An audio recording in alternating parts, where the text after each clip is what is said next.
Going to start. Come and take a seat. Come and get involved in this. This is Talkaoke pop-up talk show. Everyone's welcome. At the moment, it's just me, but maybe you're going to help us start this up. Start it off. Hopefully, we've got this person over here. Tell us your name. Hey, I'm Elam. And tell us your name. Rafe. Rafe. So it's Great. Mikey and Ellen. Yes. Yes. Okay, so this is Talkaoke Pop-Up Talk Show, and as we've discussed before we started, it's a show where you, and that's you, including you, come and have a seat, help us start this off. Bring your food over here.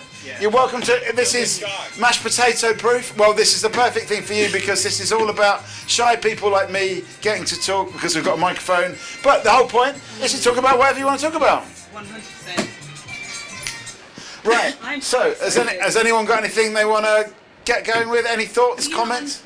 I'm really curious about what Rafe was saying. He said that he's got a lot of opinions about talk shows. And I'm so curious to find out what those opinions are. Okay. So we're on a talk show talking about talk shows. Okay. I just want to say to those curious people, this is Talkaoke Pop-Up Talk Show. We've just started. We don't really have a subject yet, but it's open to everyone.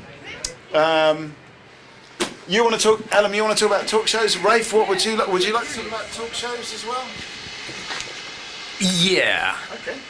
I mean, Ellen was saying that you've got some opinions about talk shows. Well, have you got any opinions? Yeah, actually. I remember the other day watching some clips of like Cilla Black. Yeah. And it brought back a lot of memories. You know, she's sort of one of the talk show pioneers, I guess, here in the UK. And it's a really interesting job that she had. She had such a great, unique personality. And Cilla Black. Yeah. For those that don't know, Cilla Black hosted shows like Blind Dates. Yeah. Well, what other shows? There was another show that she hosted as well. Do you remember, Rafe? Well, I remember Cilla Black and Blind Date. Yeah. Do you remember any other shows? Gosh. No? They're not going to come to mind. You know, one of the other shows I really loved was Supermarket Sweep. You know, when I was a child, I really had dreams of like running through the supermarket. I mean, I guess it's less of a talk show and more of a game show. But yeah, I mean, what's the one? The talk show that I was watching the other day is there's a group of people sitting in a room, and they have to answer the question right. And if they don't, then they get booted out of the game.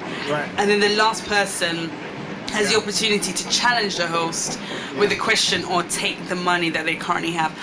I don't remember the name of this talk show. In fact, all of the things I'm mentioning are game shows, not talk shows. Okay. I don't know. Okay.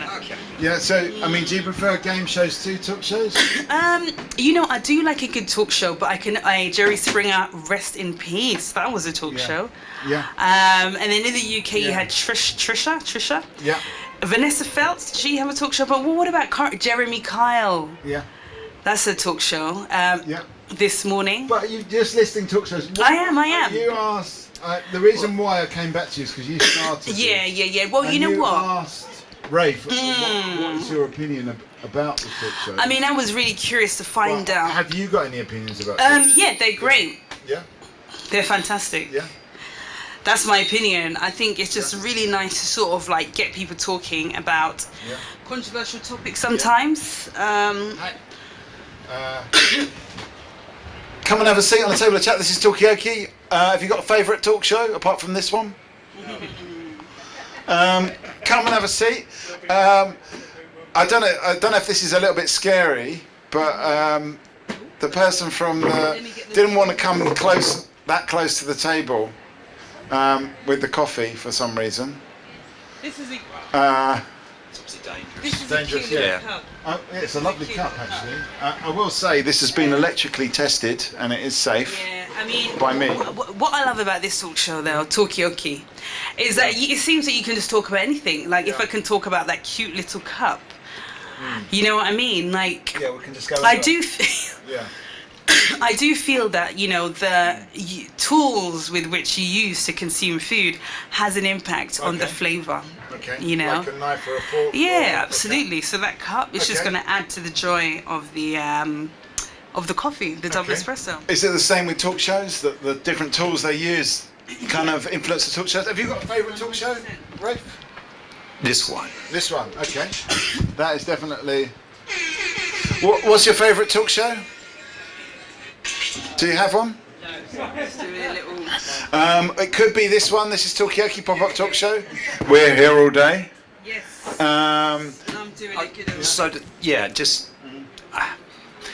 I'll start with I hate talk shows, but Yeah. I don't, but yeah. I'll say that. Okay, what do you dislike about talk shows? talk. Talk. You don't like talk. Okay. And what do you dislike about talk? We're privileged to have you here then. So, Yeah. I'm autistic spectrum. Right? I'll start there. Yeah. Or maybe I'm not. Yeah. I mean, Who knows? how does that form your relationship with talk, would you say? Well, I didn't talk Right, okay. for years. Okay. But you're talking now? I mean, do you enjoy talking, or is it something that's a bit tricky? If I thought that people, if I was comfortable,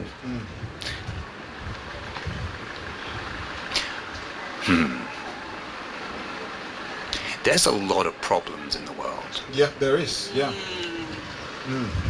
Okay. And supposedly talking is supposed to be a good thing. Yeah. Does talking help? Just talking in general. Yeah. Like a baby talking. That's supposed to be a good thing. Yeah. Well. Yeah. Hang on. Sorry. I know. I'm. Come on, Ellen. It's just a wasp. We're trying to do a talk show here. I'll give you a little story. Yeah. A little story. Yeah. So, Sorry. Yeah. no, I have sympathy. Yeah. Yeah. Yeah. I'm just doing some. I'm just going to throw things at random. Yeah. 'cause Go they're on. true. Well, Okay, that's so what for it- 7 years I lived in a commune. Yeah. It was an anarchist commune, Yeah. Where was it? Tennessee. Tennessee. Wow. Okay. And when I arrived, there was a lot of garbage there. Trash, Yeah. junk. Yeah. I'm using American words here. Yeah. Well, it was American junk, wasn't it? But Yeah. one of the things that I was pleased that I did, I went there for, well, originally went there for just a 3-day festival, Right. which is a drumming festival, summer solstice, and like, it was like a, okay. Hang on a sec. Yeah. Okay. What's your favourite talk show? Is it this one? This is Talkaoke Pop-Up Talk Show. We're here for one day only in Watchet. We've got Rafe, we've got Ellen, I'm Mikey. Come and take a seat. Give us 2 minutes. Oh. Right. Nice. Enjoy your meal. Bon appetit. So we're talking about anarchist communes right now. What is an anarchist commune? Okay. Yeah, I'm so curious about that. Okay. What's an anarchist? Good question. Nonsense. Is it? So basically, it was technically, legally, it was a land trust, Yeah. 140 acres, Right. in a beautiful part of Tennessee, that had a charter, which was where you needed to be, an artist or an activist or someone interested in sustainable living, but basically you needed to be someone who would get on with other people. So Yeah. the charter was, do whatever, just don't fight. Okay. I would say. Well, funny you should say that because there's 2 rules in Talkaoke, and the first one is no fighting. The second one is no singing. No singing? No singing. Yeah. Yeah. Well, so we had, Yeah. the anarchist thing was we had 2 rules. One was you had to be able to tolerate tool.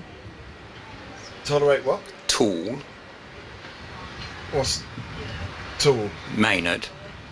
It's a band. Oh, okay. Okay. Right. Have you heard of Tool? No. No. I haven't heard it at all. I haven't heard it at all. Yeah. So Tool as in Tool. Yeah. That's interesting. You've never heard of them. Wow. I mean, who are they? Well, they were one of the biggest bands in the world at one point. And how do I spell it? L, like a Okay. tool, like a. Yeah. You were talking about the different tools that we use to eat food. This is a tool that's a band. I see. They had a song called Schism, Yeah. Sober, The Pot, 46 and 2. And are you looking at YouTube videos? Yeah, that's How many? what came up on YouTube. And how many views do they have? Well, let me have a look at it. Because things have changed. Now you need 1 billion views or you're nobody. Yeah. Well, we get roughly 70 to 300 views on our YouTube. So we're definitely nobody. Okay, so where do you want to go with this? I mean, I'm quite interested in this anarchist commune. You had to not Tolerate tool Yeah, that's rule one. and Yeah. there are no rules was the other rule, you know, Okay. which is the Monty Python Okay. reference. Yeah. So when I say anarchist, What about the no? As you mentioned, no fighting. Was that a rule, or was that more of a guideline? it was the spirit. Yeah. You can't write it. Yeah. You can't mandate it even. You can't even say don't fight. Yeah. It's just that if there's fighting going on, then Yeah. you're not the group of people who should be hanging together. Okay.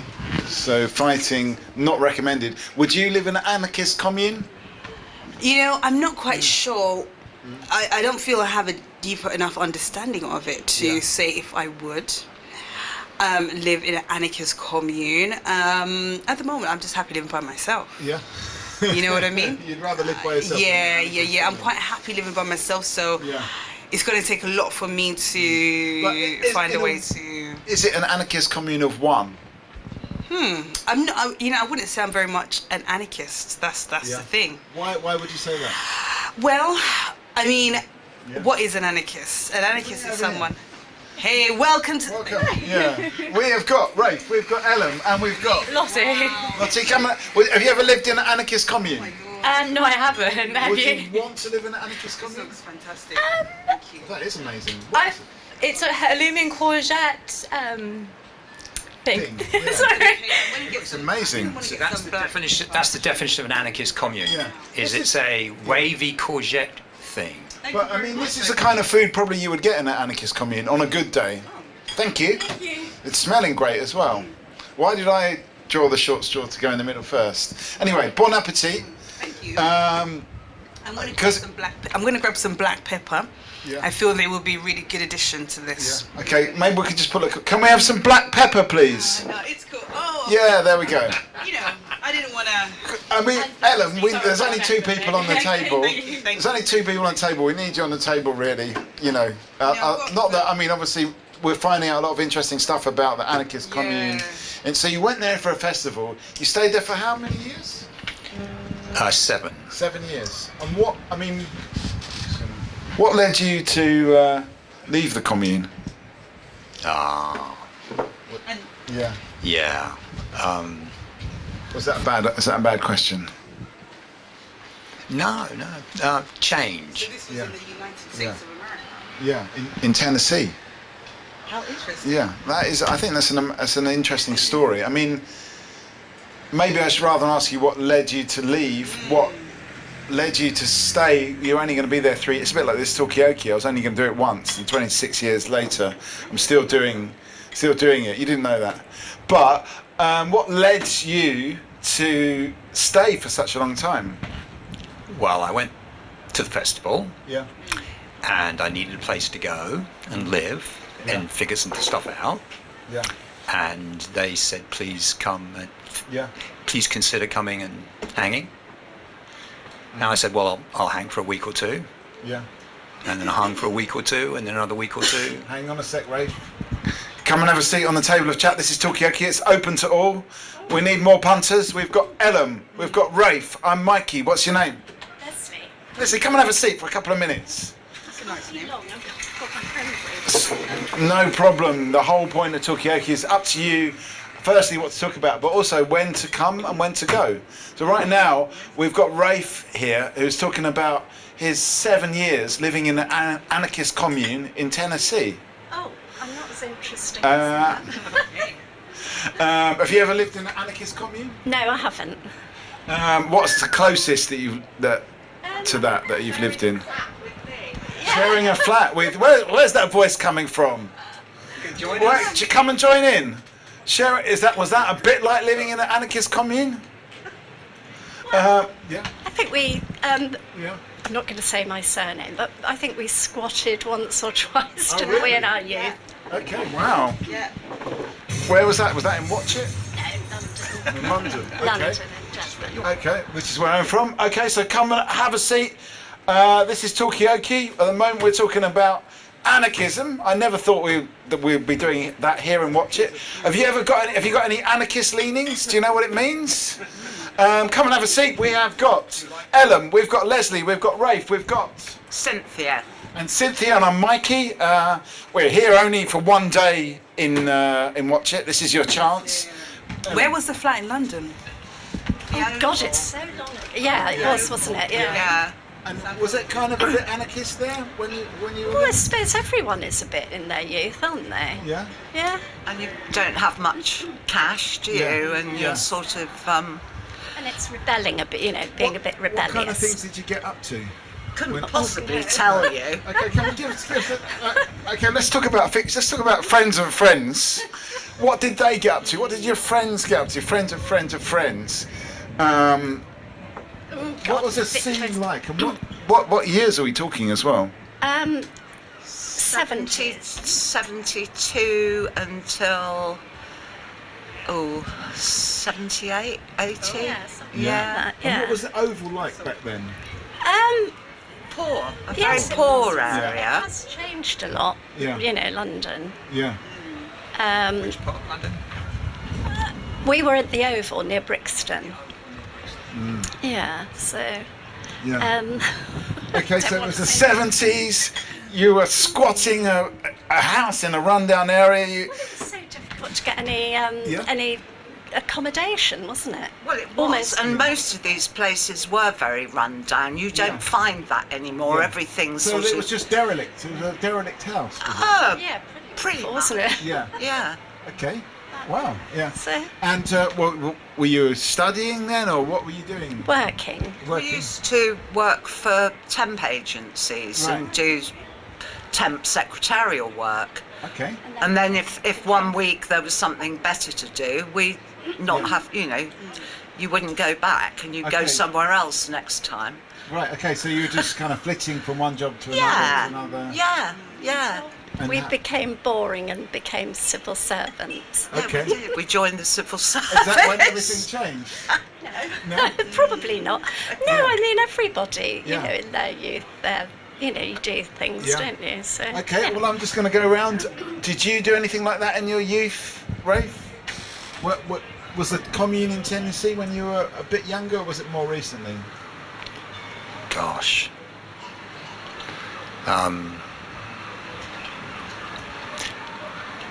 I'm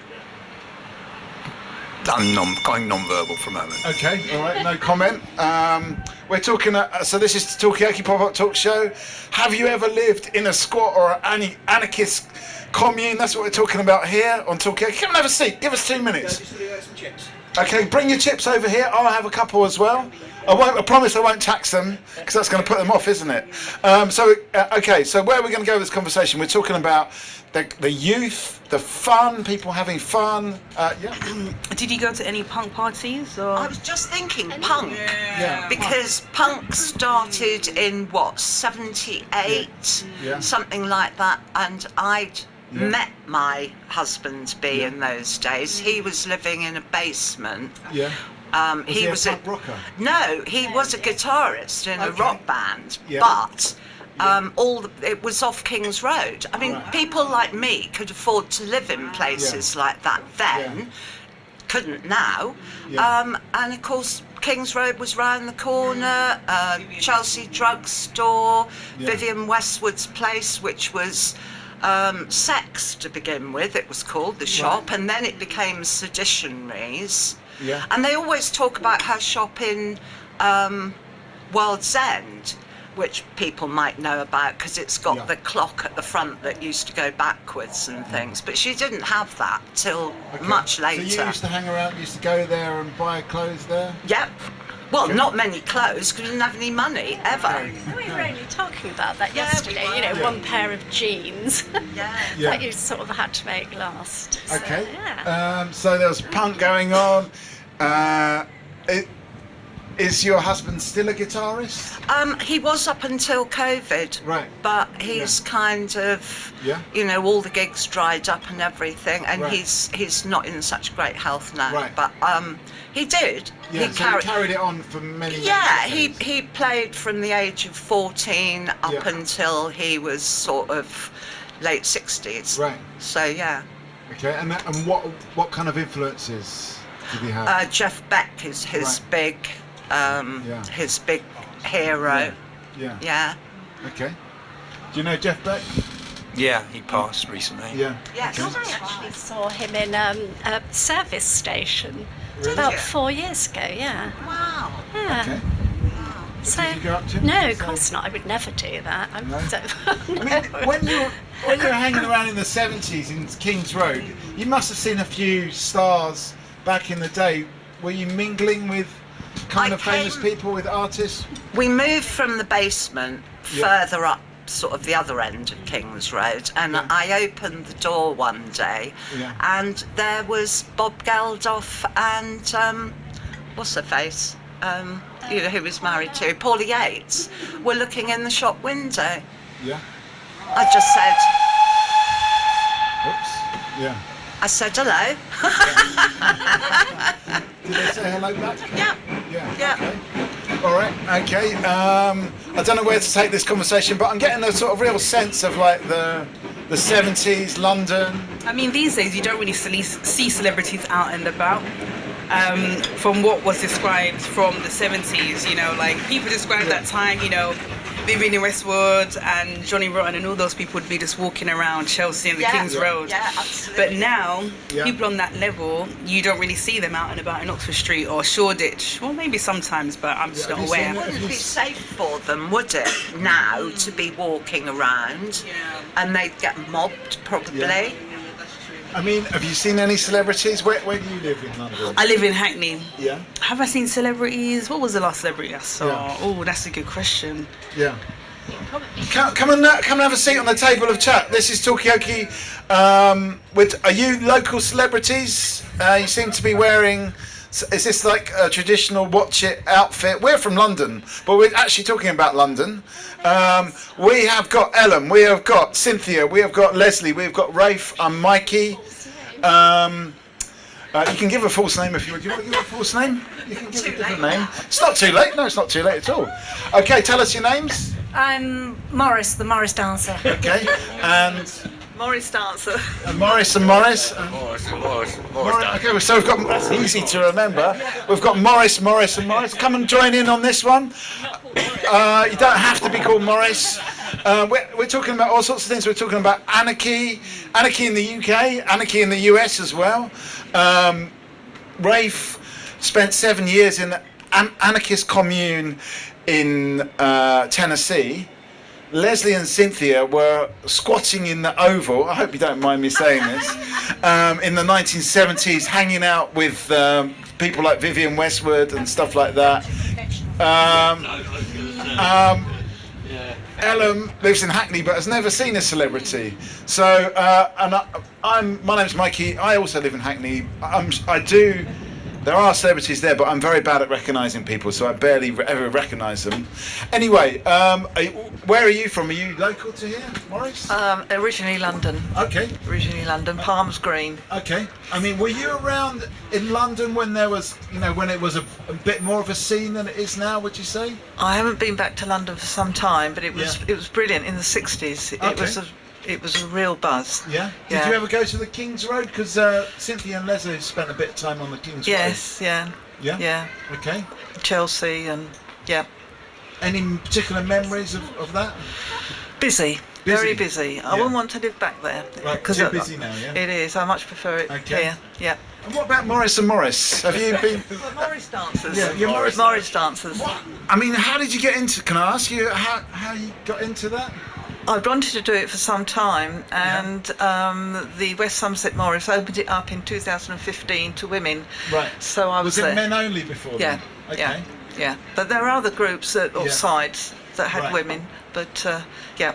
Okay, and can I just ask you, what's the where's it come from, Morris dancing? What's it all about?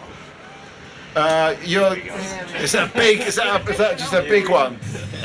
Traditional. Yeah. I don't know much about the history. I just turn up and Okay, do it. that's not that important to you, the history. It should be because people ask all the time. Yeah. So maybe I'll go home and look Okay. it up. Hang on, let me just ask Morris. 'Cause look, grab the mic, Morris, as well. It originates from the Moors, Spanish, All right. that type of, Yeah. from that area, and it's come over here. Hang on, let me just get a final thought from Cynthia and Leslie. Where do you want this conversation to go? Any final things to throw in about the? Hope everybody enjoys the carnival tonight. Yeah. Okay, what time is that? Oh, I think. Well, it's kind of. It'll start. Yeah. Okay, Morris, people, I want a final thought from you before you go. Just give us a final thought before you go, and tell us what time the carnival starts as well. 2 o'clock. Okay. Let's have a final thought from you, Leslie. Well, have a nice day in beautiful Somerset, really. We're doing our best here, but lovely to meet you. And you're welcome to come back any time, both to the Talkaoke table, but also to London, and check out the scene, what's going on now. Maybe I think probably Bob Geldof is still there in Chelsea somewhere, but there's other things going on. Come back to London. Check out the home of Talkaoke as well, in Poplar, in deepest East London. That's where it's at these days. Okay, where are we going to go with this conversation? It seems like, I don't know, there's a little bit of a kind of anarchist flavour going on, or so. It's really interesting to meet so many people that had lived through the 60s and 70s and can talk about that time. Yeah. I mean, what I think is interesting, and they probably don't realise that, younger people don't know about this stuff. Do you know what I mean? They don't know what it was like, what the vibe. They only know now. So it's kind of important history that maybe, unless you've got, I guess, an older relative that actually wants to talk about it, they probably don't know about these things. I mean, you've never heard of the band Tool. No, I've never heard of Tool. Yeah. Never heard of Tool before. I bet there's a place called Tool. Isn't there a place called Tool? Maybe it's in France. Yeah. There's Tool Station that we went past on the way to the motorway. But, where do we want to go? Any observations, Rafe? Oh, back to, yeah. I'm just wondering, what are some things that you took from the anarchist commune that's helped you in your life today? Ooh, a sense of paradise. Yeah. What is paradise for you?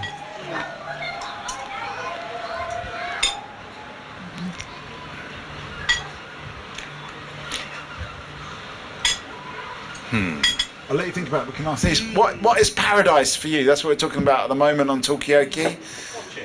Watchet is paradise. Okay. Come and have a seat. We have got Rafe. Give us 2 minutes. Come on, let's find out what we've only just arrived here, so we know nothing about Watchet apart from the steam train. You're exploring. Where are you from? Leicester. We were there the other day, weren't we? Yeah. A long way. It's a long way. We were in Blackburn. Yeah, but we went to Leicester on the way, remember, to pick up the bicycle. Anyway, okay, so we're talking about paradise. What is paradise for you, Ellen? Oh, that's a really interesting question. Paradise for me is having good food, healthy food. I don't know. Yeah. Good health for family and friends. Yeah. Good health. That's what I think. I think that's the most important thing. Yeah. Good health. Without health, it's kind of hellish, really. Okay, Can be. So health is the most important thing for paradise, you would say. Okay. Yeah. Okay. It's one of the pillars. One of the keystones, one of the pillars. Okay. Absolutely. Rafe? Any thoughts? I agree. Yeah. But is it just about health? Is there other things that add to the recipe of paradise? Yeah, for myself, it was that I would be able to think that and say that, and feel it Okay, so to my core. yeah. So actually, also a space for thinking, I suppose, as well. perhaps the opposite of that. Yeah? Like, what do you mean by that? Like, more pressure from other people, or?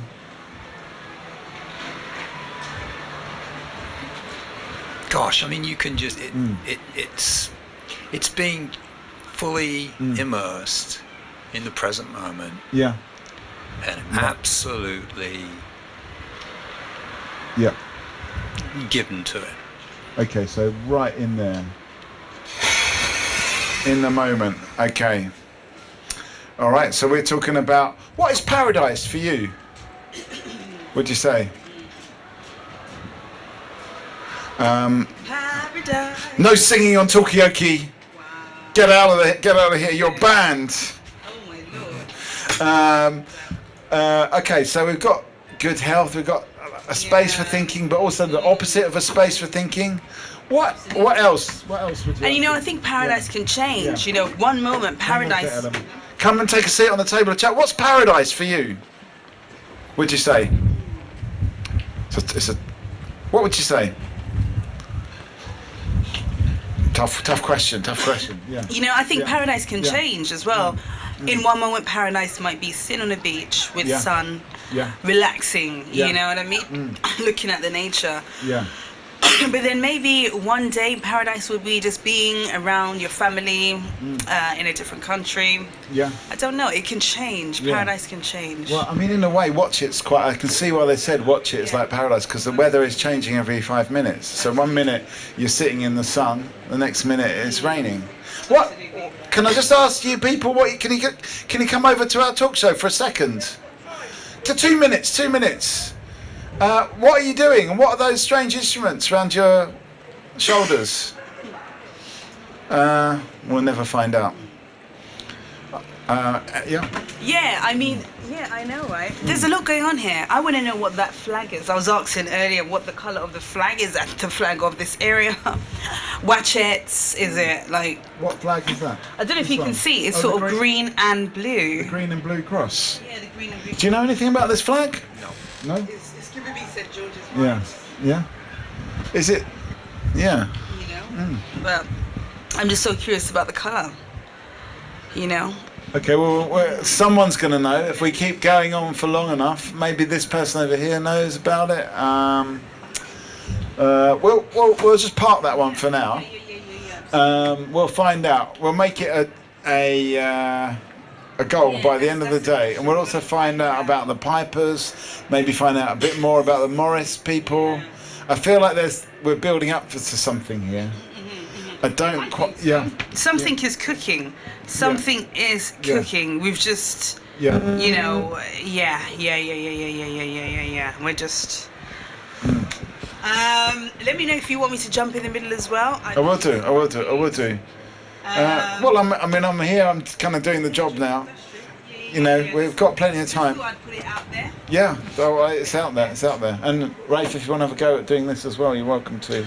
It's pretty simple. You just swivel round. I mean, at the moment, there's not many people to swivel. It gets harder when there's more people, but at the same time, it gets easier when there's more people as well. So, yeah, there's more different vibes, different people.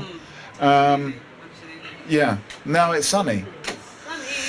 Okay, so where are we going to go with this? We're talking about paradise. What's your recipe of paradise? Come and tell us. We have got Ellen, we've got Rafe, I'm Mikey. This is Talkaoke Freeform Talk Show. You can talk about anything you want to talk about. I think it's an interesting thing. I think it is Yeah. actually. I think it's a Yeah. really interesting topic. And Yeah. I think it changes depending And these people are going to join us over here. Come and give us 2 minutes. We've got Ellen, we've got Rafe, I'm Mikey. Tell us your names. Come and have a seat on the table of chat. Welcome. So let's get some names in to begin with. Ellen's just going to... Oh, you're just going to... Oh.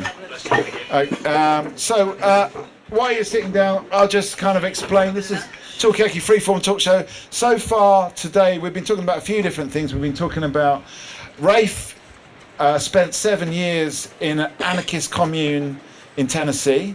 Then we had some people that lived it for a few years in a squat in London, in South London, when punk was going on. And then one of the things that Rafe said is that for me, being in that commune was a kind of paradise, and we're trying to work out what is paradise for different people. And that's where we are so far, but we can go in any direction. We've got Rafe, we've got Ellen, and Mikey. What's your name? Beth. And Phil. And Kate. Beth, Phil, Kate. Any thoughts on paradise? What is paradise for you? I'm going to go to, because you look the most paradisal. Yeah. Well, I think it's an internal thing, isn't it? Yeah. Probably. So it's a feeling, would you say? yeah. Okay. I mean, so far we've got Ella mentioned that good health, and you said something about thinking, but not necessarily a space, a place, not thinking. Mostly not thinking. Not having to think. Feeling. Yeah. I agreed with Alan. Yeah. And I agree with you. Yeah. Okay. Any thoughts on this? What is paradise for you? I think it's just a feeling relaxed and just Yeah. feeling well in yourself. Yeah. And sometimes a nice sunset is always nice too. Okay, a nice sunset. Hopefully we'll get one today. The weather's changing a lot here. Phil, any thoughts on paradise? I think being Grab by, the mic as well, because you're a bit far away. You don't have to be that far away. Yeah, come closer. That's better. being by the sea or Yeah. in the woods, just listening to nature. Yeah.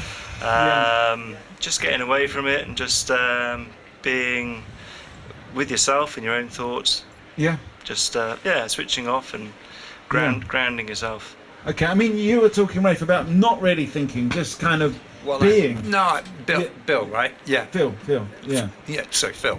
Yeah. Called worse. Yeah, okay. Yeah. So, yeah, I agree with Phil, I agree with Kate, Yeah. and I agree with Alan. Yeah. Is it Ellen or Ellen? Elam. Yeah. With an M, with an M at the Which is what I thought. Okay, yeah, I agree with all of you so far. Yeah. Okay. Well, and we were building it. Yeah. And you, Beth. Yeah. Okay. So we're building a sense. It's more paradise is more of a feeling. Yeah. Do people believe in paradise or in a heaven or something like that? I've got a button for that as well. Do we believe in that? Does anyone here believe? You know what? Yeah. I kind of think heaven and hell is on earth now. Yeah. So yeah, that's what I believe. Yeah. Mhm. Yeah. Okay. Yeah, you can have moments that feel like you're in heaven on earth, and then you can have Yeah. hear things and have you can Yeah. hear about things that just sound like hell. Okay. You know, so So are heaven and hell on earth? Is heaven a place on earth? These are some of the questions. What do people think? Any thoughts on this side? Kate? I believe in energy, but Yeah. not in sort of a What heaven and do you mean you hell. believe in energy? So Just in terms of sort of good, positive energy and, Okay. and negative energy, and Yeah. not it's sort of a spiritual sense, but not in a religious sense. okay, so it's more like you're kind of putting good energy into the world and that's somehow coming back. Is that what you mean? Well, that's what you take, but it doesn't Yeah. always go like that, does it? So sometimes you put good energy into the world and you get bad energy back. Okay. Okay, we can talk about that. The whole point of Talkaoke is up to you to decide where you want to take this conversation. you know, someone Yeah. said something to me Yeah. recently, and it was Yeah. that most people are going to try and be a bit sneaky, or most people are going to try and take advantage of a situation. Are they? It's just human nature. Yeah. And I thought that was really interesting, actually, and it just made me think, is that the case? Is it human nature to kind of want to kind of maybe get the most out of a situation, even if it doesn't benefit the other person? Yeah. It just made me really think, is Okay. that what, like, I mean, do a you lot of think people- that? Who told you this? Who told me? You don't have to name names. Just give me a flavour. You know what? Yeah. Yeah, exactly. Wasn't me. Yeah, It wasn't yeah, me. yeah. Yeah. You know what? To a certain Yeah. extent, I think that a lot of people will just try to, Yeah. make a situation benefit them. Yeah. As much as possible. You know what? I guess they could. They could be part of that. Okay. They could be part of that. Yeah. You know. So I just thought that was interesting. It made me I mean, think. is that human nature? People agree with that? Is it human nature to want to take advantage of a situation, get the most out for yourself and not care about others? Okay, so I have a theory about that. Yeah. Partly, so what you won't know is, I'm on the spectrum, autistic or Aspergic or something like that. Didn't have a clue of that though until my 40s. And then it's like, okay, and was trying to figure some stuff out. I'm like, where does that come from? And what's going on in here? And so forth. Anyway, so everyone knows here that we have two hemispheres, right? And you know that in the 50s and 60s, my laundry is getting wet. Oh well. So the part of me that knew my laundry is getting wet, well, what is that left or right? Yeah, or both. I don't know. Yeah. Thinking, feeling. Yeah. Yeah, so it's a dance, right? Because they're interlinked. There's 25 billion synapses over here and 25 over here, and then there's 300 million neuronal connections between the two that are on the go, non-stop, in real time. So we've got a talk show going on in here with 300 million phone calls going on simultaneously. Yeah. So in a way, what I'm picking up from you there is that all of these things, so there's a part of us that wants to take advantage, but there's also another part of us that wants to be nice, and it's all kind of happening in different parts of our brain. Yeah, and what I found was interesting was that it's pretty clear cut. So in the 50s and 60s, there was talk about like, well, if you cut the corpus callosum, it cures epileptic fit, or it can have a problem. Is that the bit that connects the two hemispheres? Yeah, and then there was this pop culture simplification of, it's the left hemisphere thinks and the right hemisphere feels, or the left hemisphere is rational and the right hemisphere is not. And then that was nonsense, because the fact is it's dance partners. You can't. It's like sort of saying that I'm not part of the Earth and the Earth isn't part of me, and climate change is like not my problem, that sort of thing. It's all interconnected. Okay. Yeah, and then animals, as against plants, evolved to deal with movement. I mean, that's really the principal difference in animals and plants in terms of the living form, is that there was a need to evolve whole new complex ways of being if you move around a lot more than a plant does, right? Yeah. So animals ultimately are these big moving machines. And I don't know if you know that there's emotion. That's the reason why emotion is mostly a word to do with motion, because it uses the same circuitry. Right. But anyway, is it our nature to want to get the best out of situation and to be sneaky? And it's like, well, yeah, half of our brain has spent an awful long time in human form, millions of years, but if you go back in animals, way further back, in sneaking around is what the left hemisphere specialized in many of the higher animals. The right hemisphere, though, is supposed to be, or the way evolution did it, it ended up being the ground of everything that processes the here and now. And brain scientists now know it's absolutely crystal clear that the right hemisphere is pretty much dedicated to now. Right. Okay. And the left hemisphere is pretty much dedicated to not now. Okay, so sort of planning or thinking of the past and the whole of time in a way. Yeah. And then the two have to work together. Well, they have to live together. Yeah. And are they going to fight or not? So the Bhagavad, for example, the Bhagavad Gita, it's an old Hindu thing. It basically studied that, and the fact of like, are we going to have fighting going on in our head, which leads to mental ill health?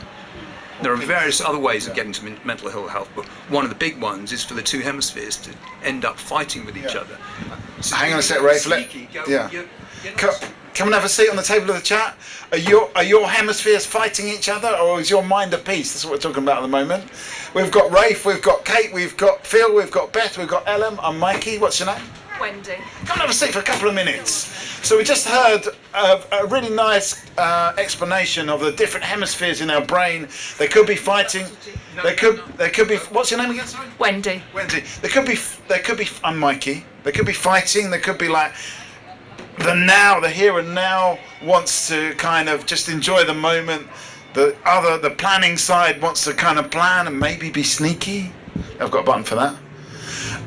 Is that what's going on in our heads?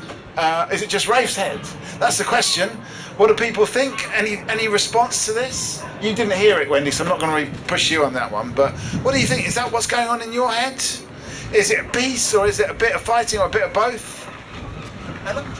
Oh, yeah, I'll have to think about that. But, I'm really always interested in how the brain works and how we've got two sides and how they kind of... I mean, have you got a sneaky side? Yeah, I think I do. Yeah. Probably, very likely.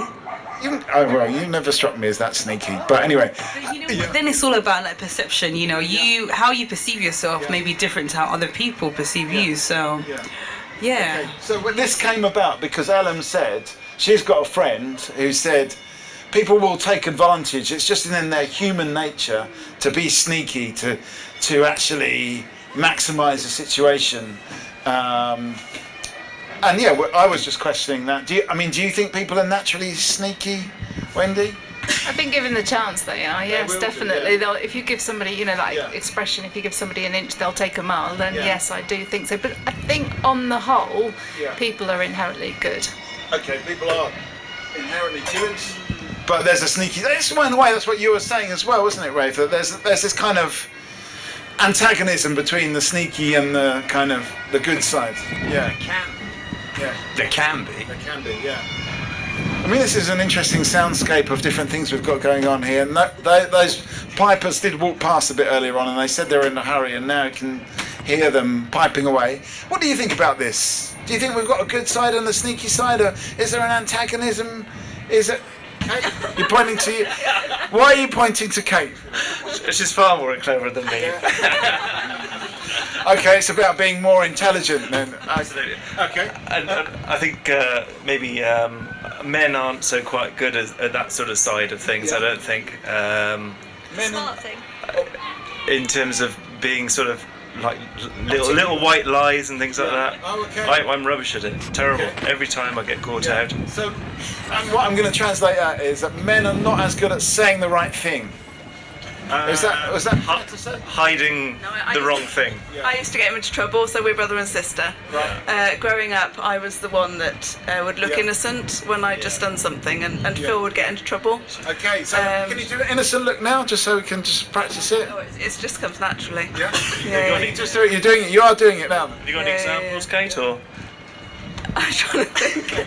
Okay. Probably quite a few. Okay, so maybe that's what Ellen's doing as well, just looking innocent, but not so innocent after all.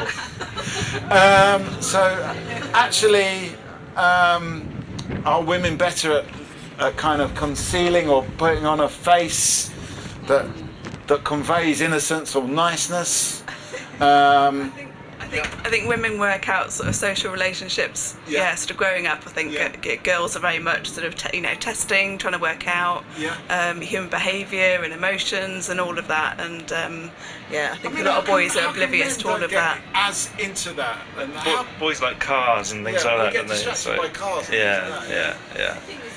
I think there's an expectation, though, on girls to be nice and pleasant, and so you adapt from a very early age to be nice and pleasant when perhaps part of you is actually thinking, no, I'm not agreeing with what I'm saying. Whereas men, it's that cliche, isn't it? Does my bum look big in that? And men will go, oh yes. Whereas women will go, no, you look lovely, with a new haircut or something. Women will be like, no, you look lovely, it really suits you. My husband will just go, why have you done something different? It's that sort of difference, isn't it? And I think that does come through programming from an early age. Okay, have we been programmed certain social expectations, and that's why you're nodding as well, Beth? Well, it's the whole nature versus nurture kind of debate, whether it's something that you learn from an early age or that's just how you are as a person. Yeah. And I'm still trying to decide which part I agree with, because there are sides of both which I kind of agree with of nature. Does it have to be one or the other? Can it be a bit of both? Probably, yeah. I think it probably is somewhere in the middle of the two. But some people do side more with the other, which, I agree with as well. I mean, okay, what do other people think? Is this kind of trait, this female trait of being able to put on the right face, say the right thing, is it inherent to their nature, or is it something they've learnt? Any thoughts? Yeah, I suppose there's a lot of studies that's been done which shows that, you know, women are kind of conditioned to be a bit more agreeable. Yeah, definitely. Do you feel naturally agreeable, or it's been put upon yeah, I you? guess so. I think I'm kind of naturally just polite, but you know, now that I'm aware of this study that shows that okay, women have been conditioned to be this way, I think about how I can maybe speak up a little bit more. You know. Okay, so in a way, you're just wanting to just be less agreeable. Is that what you're saying? Exactly. A bit more assertive. Okay. You agreeing with that, Wendy? No, that's a good thing. I think that if people, you know, as we age and as, you know, the next generation comes along, it's a good thing if, you know, women are developing that sort of attitude, becoming more independent, more assertive. That's good. It can only be for the good. Be agreeable and assertive at the same time. Oh yeah, I mean, but I think the thing is that for such a long time, women were sort of always perceived, rightly or wrongly, as, you know, the peacemakers, as the ones who sort of were, you know, conciliatory. Can't say that word very well, but you know, these sorts of things. Whereas I think what you're saying now is that actually you're not falling into that stereotype, which is good. I think that's great. We found out earlier on that it was only in, was it 2015, that women were allowed into into West Somerset Morris dancers. But you can see them now. They're bashing and sticking away whatever they do with the Morris dancing. So that is a change. There's a big change in West Somerset we heard about earlier on. I guess there's that whole conversation about when women are a little bit more assertive or in positions of power, they're seen as a bit more aggressive or, you know, a bitch is what a lot of people will describe.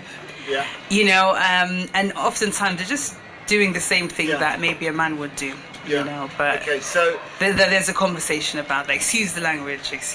So there's different expectations, is what you're saying, still for men and women. We're not quite there yet. So you're sort of shaking your head, but shaking your head in the agreement. Yeah, no, that's spot on. I totally agree with what you say. But that if you are assertive as a woman, you are judged differently, and that's, you know, that's what's now got to change, isn't it? Really. Okay, you're agreeing as well, Beth? Yeah, I completely agree, because you're kind of, as a woman, growing up, you kind of become a doormat, a people pleaser, and that's just kind of what expect of you. And then when you do try and be more outspoken, think about what you actually agree with and talk about, you know, and be more outspoken, you are judged differently than a man would be. I mean, you think, is that different? Has it changed over the generations, do you think, or do you think it's pretty much always as it was through the generations? I think it's starting to become more acceptable, like more men are starting to kind of change their opinions, but I think it's still got a lot of changing to do. So we've still got a lot of changing to do before we get to some sort of better state here in terms of expectations. But I mean, what about the men? Is there kind of like unfair expectations on men as well as women? What do you think, Phil? It's time to speak up. I think certainly there is expectations of male to be sort of butch and strong, and but yeah, some of us aren't like that, and you see it in sport and things like that. They're trying to sort of create this balance and this sort of it's not all about being the strongest, and it's about what goes on in your brain as well as your physical attributes.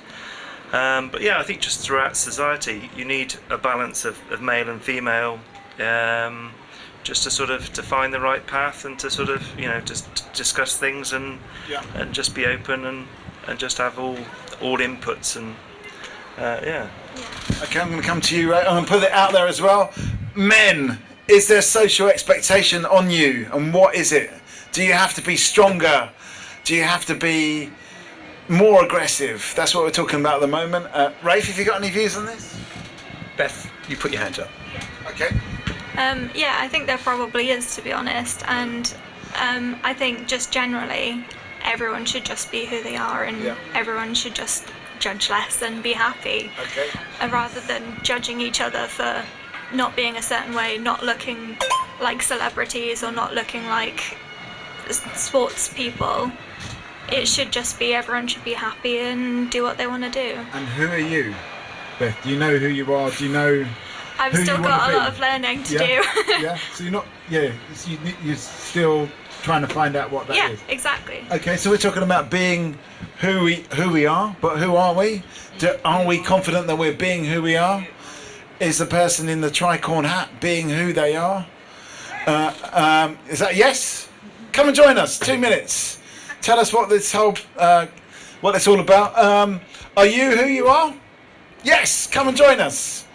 We have got Ellen. We have got Beth. We have got Phil. We have got Kate. We have got Rafe. We've got Wendy. Come over.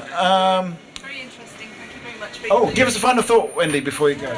It was very interesting. Thank you very much. And I'm going to grab a coffee. What do you think the kind of answer is in order to get this kind of parity, or us being less kind of constrained to sort of social roles and more just, as Beth said, being who we are? I don't think we've got time for that. Definitely not. That's going to be sort of a few decades in the making, Okay, I right. think. Anyway. Well, I mean, we're here all day anyway today. We'll definitely be here by the time you come out. So I don't know if we've got any further. Probably not. Yeah. I mean. I want to jump in. Yeah. So have you heard of self-inquiry? There's a Wikipedia page called self-inquiry. Yeah. And it's like, okay, there's actually something called self-inquiry Yeah. that is not just the concept, but a course of understanding according to some person. Someone's come up with it. You should check it out. Yeah. Self-inquiry, spelled with an E, on Wikipedia. Yeah. Have you But tried it's a guy who says he decided to ask himself, Yeah. who am I? Yeah. And as far as I understand it, there was about 10 seconds he did that, and then he figured it out. So you should check it out. Okay. Who am I? Yeah. It took him 10 seconds. Yeah, I might be misremembering, but Yeah. it's 20 years since I read it. But Yeah. That's a quick one then, isn't it? and it's very insightful, in my opinion. Okay, well, it's definitely something that's one to remember for later on for the long journey home. Bye bye, Wendy. Where are we going to go with this conversation? We want to talk about who we are. Do we want to talk about self-inquiry? Do we want to talk about something completely different? It's kind of up to you. My job in the middle. Throw another one in. It's on the same thing. Yeah. So is gender an illusion? Is gender an illusion? What do people think about that, or is it more of a? Is gender an illusion? What do you think? It's a tough one, isn't it? Tough one, yeah, tough cookie. You're not making it easy for me in the middle. Mikey, Yeah. is it okay if we go and get some lunch? Okay, of course. We've given you food for thought. No, you have. But we can't give you food. We can't give you food. I'm super physically hungry despite the food for Where would thought. you recommend for food? I can tell you places in Hackney, but we just arrived. We sat at the Talkaoke table. We started talking. That's what we do. Cafe. Yeah, that's where we were heading. Yeah. There's a cafe there. There was a really good halloumi thing, wasn't it? Yeah, it was halloumi, aubergine, a bit of capers in there, on top of some Quay chips. It was really nice. I really enjoyed it. We'll see if we can. Yeah. We'll see if we can Give find some punches. People, give us a final thought before you go. Give us a final. It could be about anything. Find what you're thinking. Well, I was thinking about in terms of male and female roles, and male victims of domestic abuse, and not having services services to meet that need, that expectation that it's always female victims, and men not being able to sort of stand up and feel that they can talk about it. But the whole gender thing is a huge thing, isn't it? We have expectations and. Services that fit our expectations of gender, and actually there should be across the board. Yeah. On that note. That's a good one. Yes. Final thought from you, Phil, and from Beth. I think just, I mean, the world's a wonderful place. Most people are out there to make everybody happy and just have a nice time, and yeah, So they're just not sneaky after all. not so much. No, not so much. Okay. Final thought. Beth? Judge less, be happy. Okay, I'm going to hit the. Thank you, Mikey. Thank you. We're here all afternoon, so we're going to keep the conversation going. Gosh, this weather is up and down. It's sunny, it's chilly. Yeah. It's making me a bit drowsy actually. I might have to get another coffee or something. Okay. Well, I can man the fort in the meantime if you want to. I've got some water down here. But it's been interesting. It's been very philosophical so far. Do you want to get yourself a coffee, and then maybe you could have a go in the middle. In the meantime, I'm going to keep the conversation going. Maybe this person is going to come and join. Maybe not. This is, will say, this is Talkaoke Pop-Up Talk Show. Everyone's welcome to come and join the chat. It seems like there's some activity going on. There's some singing. There's people over there. Yeah. Yeah. Okay. Well, you've already had. What about me? You've already had food. These people. Hello. This is Talkaoke Pop-Up Talk Show. Come and join us for a couple of minutes. There's no compulsion to stay for any length of time, but we're just having a chat. So far, we've got a bit philosophical today. Are people? Are you off? Rafe? I've got to get some food. I have to eat. Okay. Give us a final thought for. There's no final thought because I'm back. I'll be back. Okay. All right. A final thought is, welcome to this thing. It's new to me. Do you talk? We will be talking, yes. Okay, fantastic. Okay, thank you, Rafe. We'll hit you with a round of applause. We'll see you a bit later on. It's been the way this works. This is Talkaoke Pop-Up Talk Show. My name's Mikey. This is Ellen. What's your name? Catherine. And Andrew.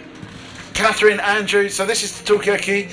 So far today, we've been talking about a few different things. We've been talking about Morris dancing.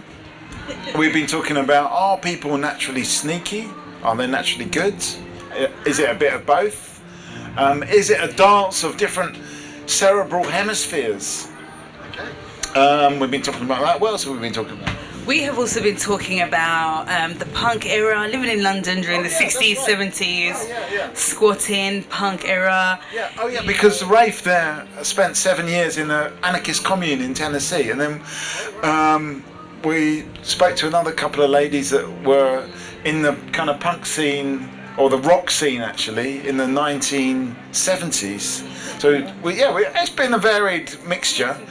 But, I don't know, do any of those subjects take your fancy, Andrew? I'm just wondering what this setup is. I know, so it's not answering your question, but is this going out live somewhere or something? Oh, we're not going out live. This is. I'll give you a card actually. This is. We are a travelling talk show. We're a pop-up talk show. We've popped up. I guess there is a bit of stuff going on today in Watchet.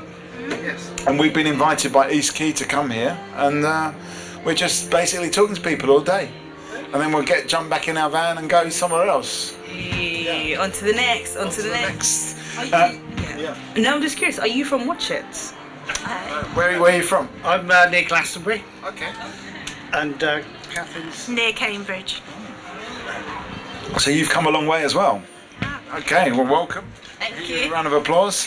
And this is just come and join us. This is your only chance. You're never going to see a pop-up talk show like this again, unless you live in Poplar, in which case you're going to see it almost every week. But yes. Did you go to Glastonbury this year? No, go to the festival. Rarely go to Glastonbury because it's people in Glastonbury think of the Glastonbury Festival. Most of us, it's quite quiet when the festival's on because there's not that everyone's either at the festival or they're gone away for the weekend. Yeah. So it's quite a quirky vibe. Funnily enough, I was in Cambridgeshire for the festival as I happened visiting Catherine. So yeah. Okay. Did you hire your place out on Airbnb? No, my children are still living there. So okay, so you couldn't do it. To stay, but there was no room for her either. So. All right. So I mean, do the people in Glastonbury like the festival? Do they think it's like a whole? Because it's like a whole city now, isn't it? It is, but it's like 5 miles away from. Yeah. Well, so a few miles away from Glastonbury anyway. It's in Pilton, so it's sort of slightly removed. Yeah. So it's kind of okay. I guess it puts Glastonbury on the map. Exactly. The only downside is if you look for Glastonbury, if you're searching for something to do in Glastonbury, the town, chances are it's going to come back a load of search results around the festival. So there's something to talk to Google, and other search engines are available. But then, obviously, street is nearby. Yeah. And if you search for street, you've got the same dilemma. Same dilemma. Okay, that's a tricky one, isn't it? Yeah. Okay, so street is a place. It's not just a street. Is that right? Started off as a street, I would guess. Okay. Is it where the concept of streets came from? I doubt it. I don't know. Is that where the street was invented? No. Unlikely. No. And what were streets called before the town of Streets? Yeah. So there's a place called Street near Glastonbury. Okay, that's interesting. Yeah. And if it's of any interest, there's an ichthyosaur in British Museum, Natural History Museum, sorry, that was found in Street. Okay. We actually do, and there's actually a picture here. Actually, this is us in that room where the ichthyosaur is, in the Natural History Museum. You can keep that, or maybe I've given you one already. Yeah, you can have one each. And that's from Street. I think so. Yes, it says on the bottom it was discovered in a quarry near Street. Yeah. Okay. Wow, amazing. Come and join us. This is Talkaoke Pop-Up Talk Show. Have you ever seen an ichthyosaur? Do you know what it is? Is it a sore point? What is an ichthyosaur? Well, it's there's some pictures of it down there actually as well, but it's I don't know how you'd describe it. It's a swimming creature, isn't it? That lived in the sea. Okay, we've got some new punters. I shall let you go. No, hang on, because the whole point is us getting you to talk to these new people. So just go for 2 minutes. We have got, so we've got Ellen, Catherine, Andrew, and what's your name? Lorraine. Lorraine, have a seat. And Dylan. And Ollie. Mike. And I'm Mikey. And this is Talkaoke Pop-Up Talk Show. At the moment we're talking about, have you ever been to Street? Yeah. Do you know anything famous about Street? No. No? No. Outdoor swimming pool. Outdoor swimming pool in Street, okay, yeah. Anything famous? Clark's Village. What's Clark's Village? Shopping centre. Shopping centre, okay, that's tell us about what. Well, the Clark's Village is related to Clark's shoe factory. Okay, right. And the swimming pool, I think it was the wife of one of the people at Clark's Village, saw the workers swimming naked in the river in the early 1900s and said, well, we'll build them an outdoor swimming pool on the proviso they'll keep some clothes on. Okay. And that's how because it's the 1920s Art Deco. So it was a deal, sort of like, we build you a swimming pool, you keep your clothes on. Okay, is that a good deal? Okay, so let's talk. Come a bit closer. You can eat your lunch on the table. It's yes, no, we're very happy. So we've got Ellen, we've got Catherine, we've got Andrew, we've got Lorraine, we've got Dylan and Ollie and Mike, and I'm Mikey. What's your name? Sarah. And Mel. At the moment we're talking about streets. And there's a lot of famous stuff happening, or that's happened in Streets. You've got Clark's Shoe Factory, which is now a wonderful shopping place. You've got the and is that a particularly itchy dinosaur? And I don't know what sort of dinosaur it is. No one else seems to know. And also we've got the swimming pool. So we're talking about Street. Have you ever been to Street? And is it where the concept of the street comes from? I don't know. Sorry. No. I used to work for Clark's. Right, you used to work for Clark. What did you do? Software development. Why does a shoe factory need software? All sorts of reasons. So manufacturing, warehousing, distribution, retail. Yeah. Distribution to other people's retail. Okay, so lots of reasons for software. There's a lot of. Who would have thought it in a shoe factory? Is the Clark's Shoe Factory still there? Not the factory. That's what Clark's Village is now. Okay. So when they stopped the factory, that's why they created Clark's Village. Okay, wow, amazing. Okay, well, it's interesting. We're in Watchet, but we're mostly talking about Street. Street sounds like an interesting place. We're talking about Street here. And there's a few different interesting things about Street. It's up to you. By the way, Talkaoke, the way it works, it's up to you to decide what you want to talk about. So, which of these things do you want to talk about? Dylan, Ollie, especially. Do you want to talk about the Ichthyosaurus? Ichthyosaurus? Do you want to talk about that? Yeah. Okay, do you know what Ichthyosaurus is? No. What's an Ichthyosaurus? The pressure's on me now to actually describe it. Okay, well, it's a Well, all I know about it, and there's some information. I think there's a picture of one down there in the museum, isn't there? And it was a creature that swam in the sea, as I understand it, rather than walked. And that's about all I know. So, was Street by the sea at some point? Well, that's all to do with the geology, isn't it? Yeah. And that gets complicated, and I'm not going to pretend to know too much about it. Okay. Feel free. Okay. Anything about Street on this side? We need to talk to Gakoala, which is the geology lab here, but yes, we will have been under the sea at some point. So the coast here is different layers of sea, where all the ammonites are at Hellbell Bay. Right. It was all obviously under. So all of this used to be underwater. Back at how long ago was this? 200 million years ago. Okay, so 200 million years ago, we were underwater. This was a paradise for ichthyosauruses, whatever. We need to consult a thesaurus about this and find out what that is. Okay, so what do you think about that? Do you know more about what an ichthyosaurus is? Any questions? No, not at all. Any questions about it? What does it eat? What is an ichthyosauros? Someone can please somebody Google this or something. What dinosaurs do you like? What is your favourite dinosaur? I don't really have a favourite. Okay. Have you got a least favourite dinosaur? Yeah. Yeah. T-Rex. T-Rex. You don't like? Okay, so for T-Rex. Favourite dinosaur? A Diplodocus, the one with Diplodocus. Why? Because they're tall. Okay. Tall. Your favourite dinosaur? Not one in particular, no. Not the Ichthyosaurus from Clark's. What's it called now? Clark's Village. Yes, that one. Okay. Favourite dinosaur? When I was a kid, it was a Stegosaurus. Okay. Any reason? I like the look of it. Had those funny plates on the top. Plates on the top. I haven't got a favourite dinosaur. Velociraptors. What is that? It's like ones in Jurassic Park. Oh, the ones from Jurassic Park. Okay. Okay. We're talking about what's your favourite dinosaur at the moment? Mostly we've got a least favourite of T-Rex, but we've got Diplodocus. We've got Ichthyosaurus. Is very popular around here. Do you know what they eat? We're not really sure. And the Velociraptors. They eat, what's that? Little fish, don't they? The ichthyo, whatever it is. They eat fish. Are they? Did you know about the Ichthyosaurus? Or anyway, favourite dinosaur? Oh, Debbie, you're eating. I don't have one. You don't have one? I don't have one. Really? Mm-hmm. No. Okay. No. Have you got a favourite dinosaur? I'll go raptor. Raptor. Okay. I'll go with T-Rex because that's not his favourite. Okay, so okay. Do we know enough about the history of this place? We seem to be more based on streets rather than Watchet, but do we? Yeah. No, I'm just to say we're not from Watchet. Where are you from? Bridgewater. Bridgewater. Okay, you're from London. Do you know about the history of London? It's old. Yeah. Okay.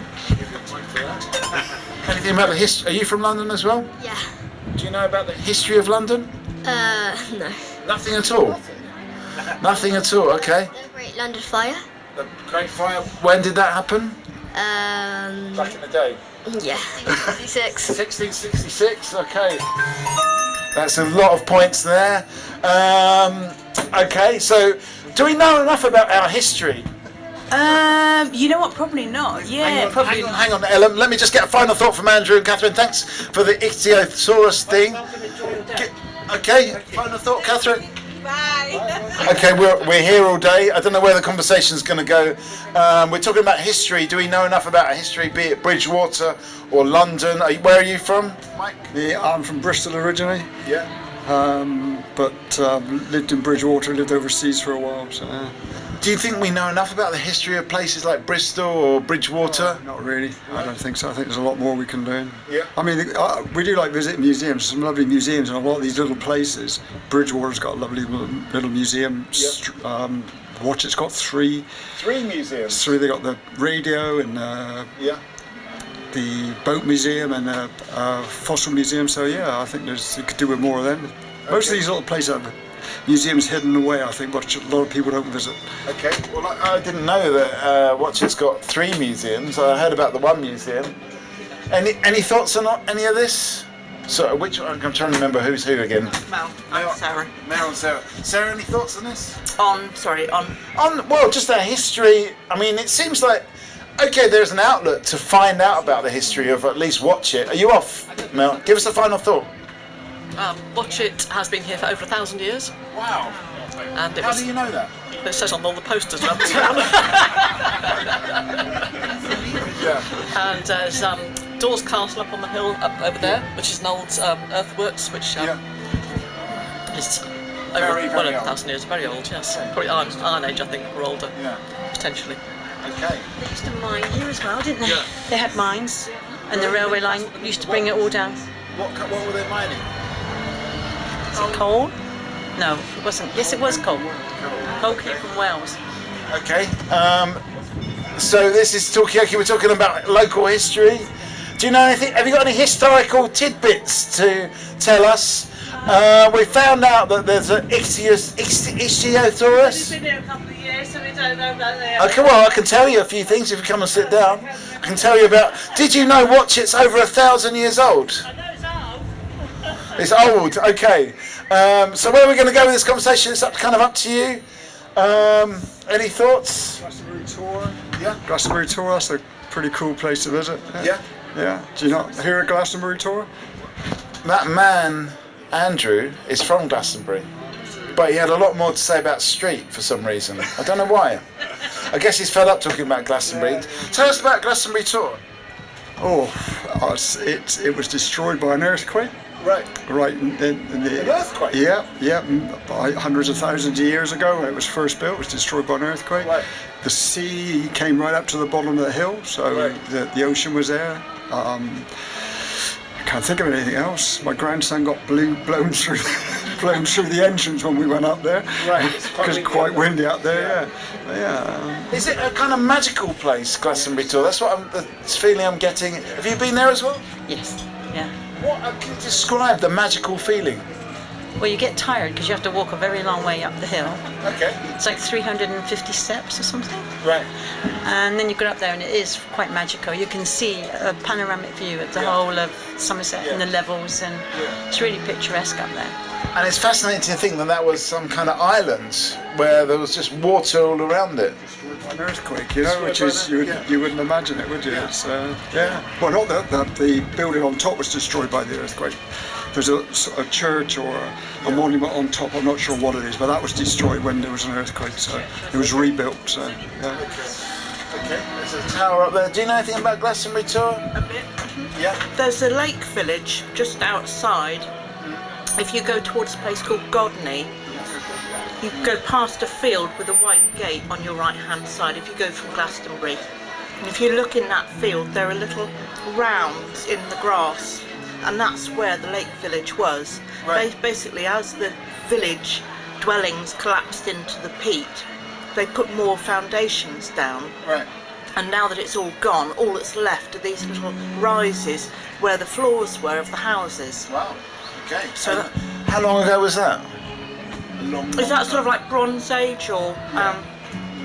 There is a tribunal museum, I think, in Glastonbury, which has things from there in that, and it shows you where the trade routes were across Europe and beyond, according to what they found in the foundations when they dug them out. They could tell where things had come from across the globe. Wow, we're hearing a lot of fascinating things. Have you got any fascinating local history, Rafe? Not this moment. No. Okay. Where do we move this on? I mean, how old is old? You know what I mean? Like, we've heard about the Iron Age, the Bronze Age, the Stone Age, the Dinosaur Age. Which came first, and how old are all of these things? I mean, how old is old? Old. I mean, how old is somebody when they become old? What would you say? 60 years above for like age of people, but then like places and stuff like that, like 100, 1,000 years. Okay, 100 to 1,000 years old. Okay, so we're talking about old.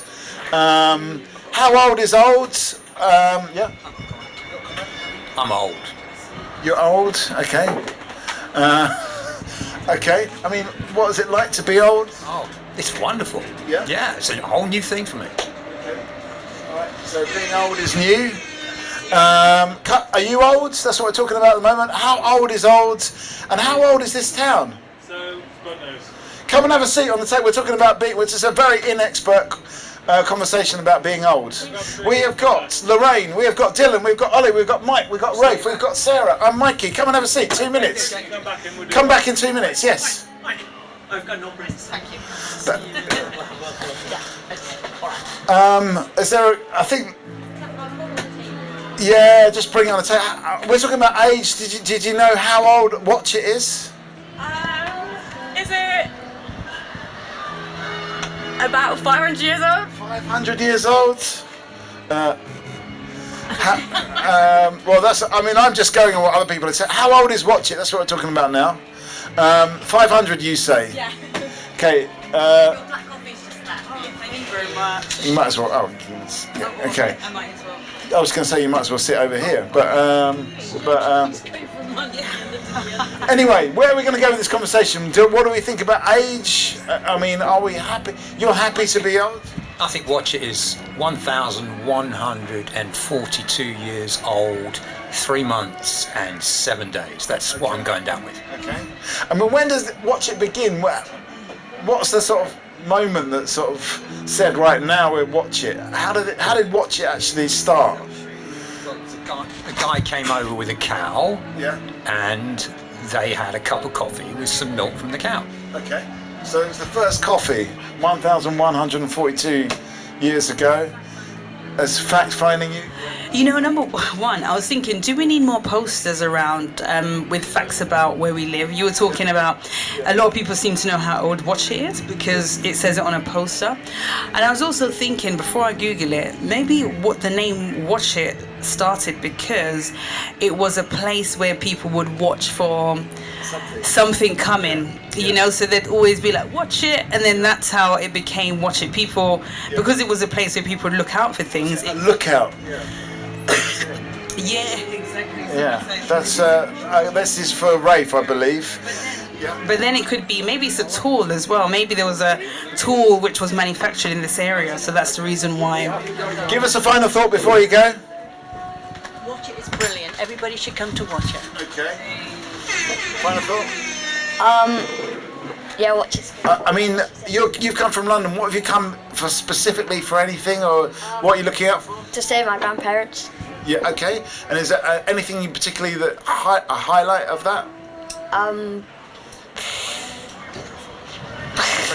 Going home? Give us a final thought. Having fun. You're having fun. Okay, that's probably the most important. My final thought. Somerset's great. Somerset's great. We're finding that out today. We're finding all different aspects. Thanks so much for coming to join. You can take one of these cards if you want to see where all of this goes. And this is Talkaoke Pop-Up Talk Show. Wait for you to drink your coffee. Are you, yeah? Sip and talk? Yeah. It might be just because I'm getting a lot of wind in this one, so I'm just using the one mic. But where are we going to go? It's just us three now. So where have we all come from today? Okay, where have you come from today? London. Any particular place in London? Hackney, East London. Where have you come from today? Watch It. Tell us about Watch It. We're trying to get some Watch It facts. So far, I don't know that many facts. So far, we found out Watch It's 1,142 years old. Younger than London. Ellen's come from London. Where have you come from today? Well, I've actually come from a campsite just up the road. Are you camping? And I walked along the beach. No, we're in a caravan. Okay, you're caravanning in a campsite. And where have you come from originally? Over near Langport, middle of the levels. Okay. Okay, so not too far away. Okay. And where have you come from today? Watch it still. Over yonder way, over there. Is that how they talk in Watch It? Over yonder way? Well, maybe many moons ago. Maybe they said that as well. Okay, so far we found out about Watch It. It's approximately 1,000 years old, a bit more than that. We found out something that's got 3 museums, and there's a Ichthyosaurus. I can't say it. Ichthyosaurus in one of the museums. That was a guy called Andrew that said that. It wasn't me. By the way, I don't come up with anything on this show. I just come up with I just tell people what other people said, basically. What else do we find out about Watchet? Someone called it paradise on earth. So I don't know what you think. What you didn't get your name actually. So we've got Rafe, we've got Sarah, we've got Ellen. What's your name? Paul. Paul, I'm Mikey. Do you agree with this comment that it's paradise? It's very beautiful, isn't it? Yeah. I mean, you just look out there and it's just a fantastic view. Yeah. Great people, very welcoming, and a lot of pubs. A lot of pubs. And that I didn't know. I haven't actually seen it. Notice that. No. We just drove straight here. We're like, well, we've got to get here. We've got to do the gig. We've just driven at high speeds from, not breaking the law, high speed from London. And we come here and we saw the train, which was a shock. We saw the scenery, which was a shock, but we didn't see the large number of pubs because we just came straight here without. Maybe afterwards. Yeah, have you got a particular pub to recommend? Well, I wouldn't like to do that because somebody might get angry with me and say, "Well, why didn't you mention our pub?" Okay, well, let's just mention them all. I think you'll just have to explore and But what you're saying, Paul, is the pubs are good. Oh, absolutely. Yeah, absolutely. Yeah. Can't fault them. Okay. Lots of local ciders and the gin bar as well. If you explore, you might find that. What makes a good pub, would you say? Well, obviously good beverages, but the people, the atmosphere. I think have a thing for a good band as well. So if there's a good band on, then a bit of live music, I think is the icing on the cake, isn't it? So yeah. Well, we've got that going on right now, actually, which is kind of amazing. There's a carnival feeling here. But what I'm picking up from you, Paul, is Watchet is mostly about the people. And the people in the pubs, especially. People in the pubs and the gin bar and the cider bar. Yep. Isn't cider from this area? Isn't cider? Well, isn't it from this sort of area? Somerset? Oh yeah. Because Bristol's got a lot of cider, isn't it? I would say Somerset is kind of like. I mean, other counties. Again, I've got my diplomacy head on. Other counties may disagree, but I mean, Somerset's renowned for its cider.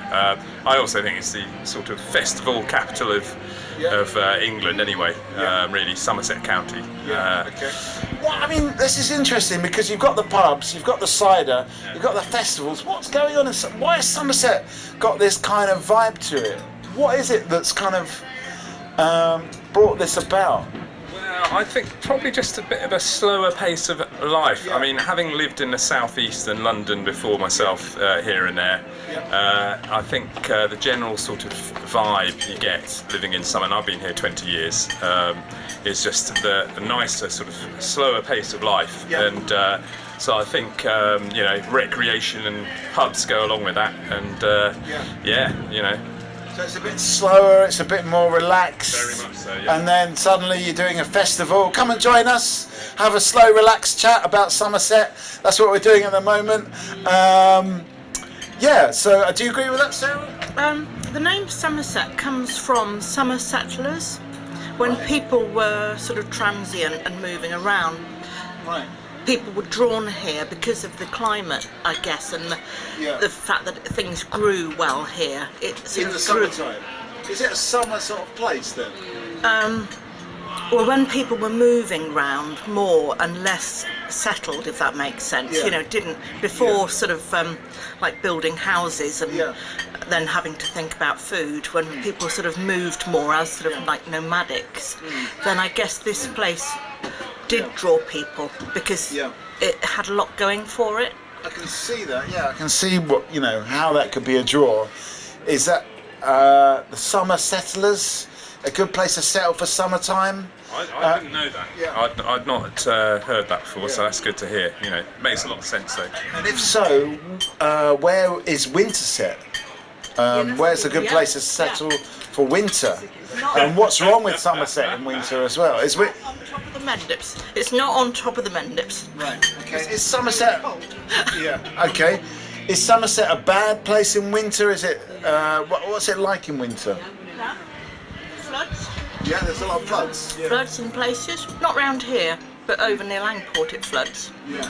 So there's a lot of flooding going on. Yeah. Has the flooding got worse over the years, or? When I was little and we moved to Somerset when I was about 3, I remember the flood between the village where we lived and Langport sort of came right up to the edge of the village, basically. Yeah. But in the time since then, they've dug a big drain. King Sedgemoor drain goes across Somerset and out, I think, towards Bridgewater. So a lot of the area is drained and it is managed. But in about 2012, there was a lot of flooding. The road to Muchelney was cut off for about, I think it was about 15 weeks. Wow. And the only way you could get to Muchelney was via a boat. And the boat went back and forth all day long. Wow. Getting people in and out. So you were kind of cut off a little bit from the... Do you remember this time? No, this is... I don't know about this. Yeah, I mean, I've been here about 20 years, but I was more in Bath, though. So I've spent a long time in Bath. And Bath and Bristol. So, not a favour that one. Okay, so we're talking about the flooding. Maybe Somerset is more of a summer place where it's a bit drier. Village with the name or the bit knee in it, Athelney, Muchelney, Godney. It's all about islands, and so it was flooded. You know, so possibly in winter you couldn't get around so easily because it would have been wetter then. Okay. Because it wasn't drainage. You know, there was less drainage. So you have to go to your local pub. That's the other thing about, to be honest, that's British culture anyway. When it's because we've got the sort of the rain and what have you, we all retreat to the pub anyway. So there's a lot of pub in my ethos, isn't there? You're not a landlord. No. So the pubs are we found out that the pub is a very important and ancient part of Somerset culture. Are you from Somerset? Do you know why it's called Somerset? It's because of the summer settlers like you that have come to Somerset for the summertime. There you go, some history facts. Excuse me a moment, I may come back. Okay, Paul, give us a final thought before you go. Where do you want this conversation to go? We're hearing a lot about history, which I think is very interesting, but a lot about the people of Somerset, which I think we're getting a good vibe from as well. Yeah, if some locals can come and give wonderful insight like that, then that would be good. So I'll try and ferry around and see if we can drum up some more opinion. Paul, we're here all afternoon, so don't worry about that. We'll be back. I mean, it's interesting where the conversation's gone. We had a philosophical moment where we're talking about who am I? Who are you? Who are we? Be yourself, but who is that? And then we moved on to that history of Somerset. Come and join us. This is Talkaoke Pop-Up Talk Show. Is it time for a little change around of hosts? Do you want to have a go in the middle? 100%. Okay. As I was saying, I've just got this turned down because too much wind into the headset mic. But there's occasional moments when you can use. Come and join us. This is Talkaoke Pop-Up Talk Show. At the moment, we're talking about Somerset. Why is it such a nice place? Is it actually because of all the people coming to Somerset, making it a nice place? The Summer settlers. But anyway, you can see here all that wind. Anyway, I'll let you jump in the middle. I'm going to come on the outside, and we're going to keep the conversation going. I'm going to just disentangle this. How was the halloumi thing, Rafe? It looks yummy. Very good. Okay. All right. Okay. Well, you know the drill. If you are going to go, give us a final thought. Because we always find the final thought very useful. Yeah. Because people are going, they've sort of done their job, but then they just give us a little bit of extra, what they're actually really thinking. Come on, Ellen. I thought you'd been going to the gym for weeks. Is it getting up super early today? Is that what it is? Yeah. It may have been the travel sickness tablets that I took. I just read the side effect is drowsiness and stiffness. So I guess that's what it is, Welcome, this is Talkaoke. Today we are in Watchet. Watchet. Welcome. Let's get around the names. What's your name? Come and join us. Come and take a seat. Go on. Welcome. Let's give her a round of applause. What's your name? Faith. Faith, welcome. Rafe. Sarah. Mikey. I'm Elam. Welcome. So we were talking about Watchet, the history of Watchet. I mean, maybe I'll do a summary of what we've been speaking about, or you can let me know what you want to talk about. What do you want to talk about? I don't know. You don't know. I mean, we started off talking about, what did we start talking about? You know what, it's easier when you're on the outside to actually think of all the different things. So we started off talking about talk shows, what our favourite talk shows were. Then we talked about Rafe's experience of living in an anarchist commune in Tennessee. Then we heard from Cynthia and Leslie that had lived in a squat in South London, and the punk scene and the rock scene of London.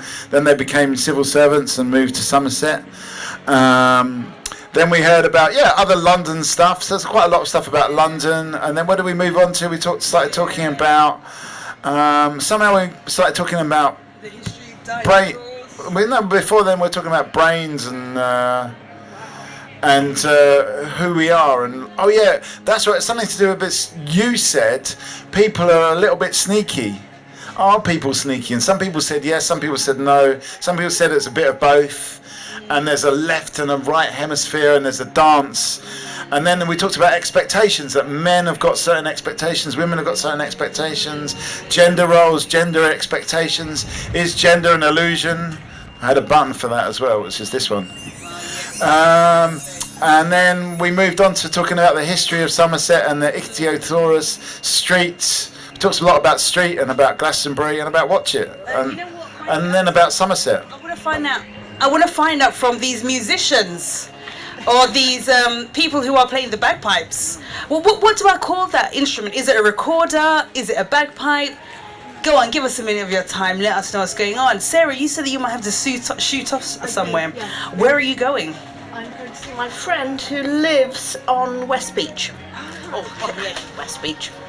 And where is West Beach? It's the beach that way, beyond the harbour. Oh wow! And has she? Yep, Mikey. That's when because I wasn't sure if you can you swim in the beach? Is it like a swimming beach? Swim on West Beach.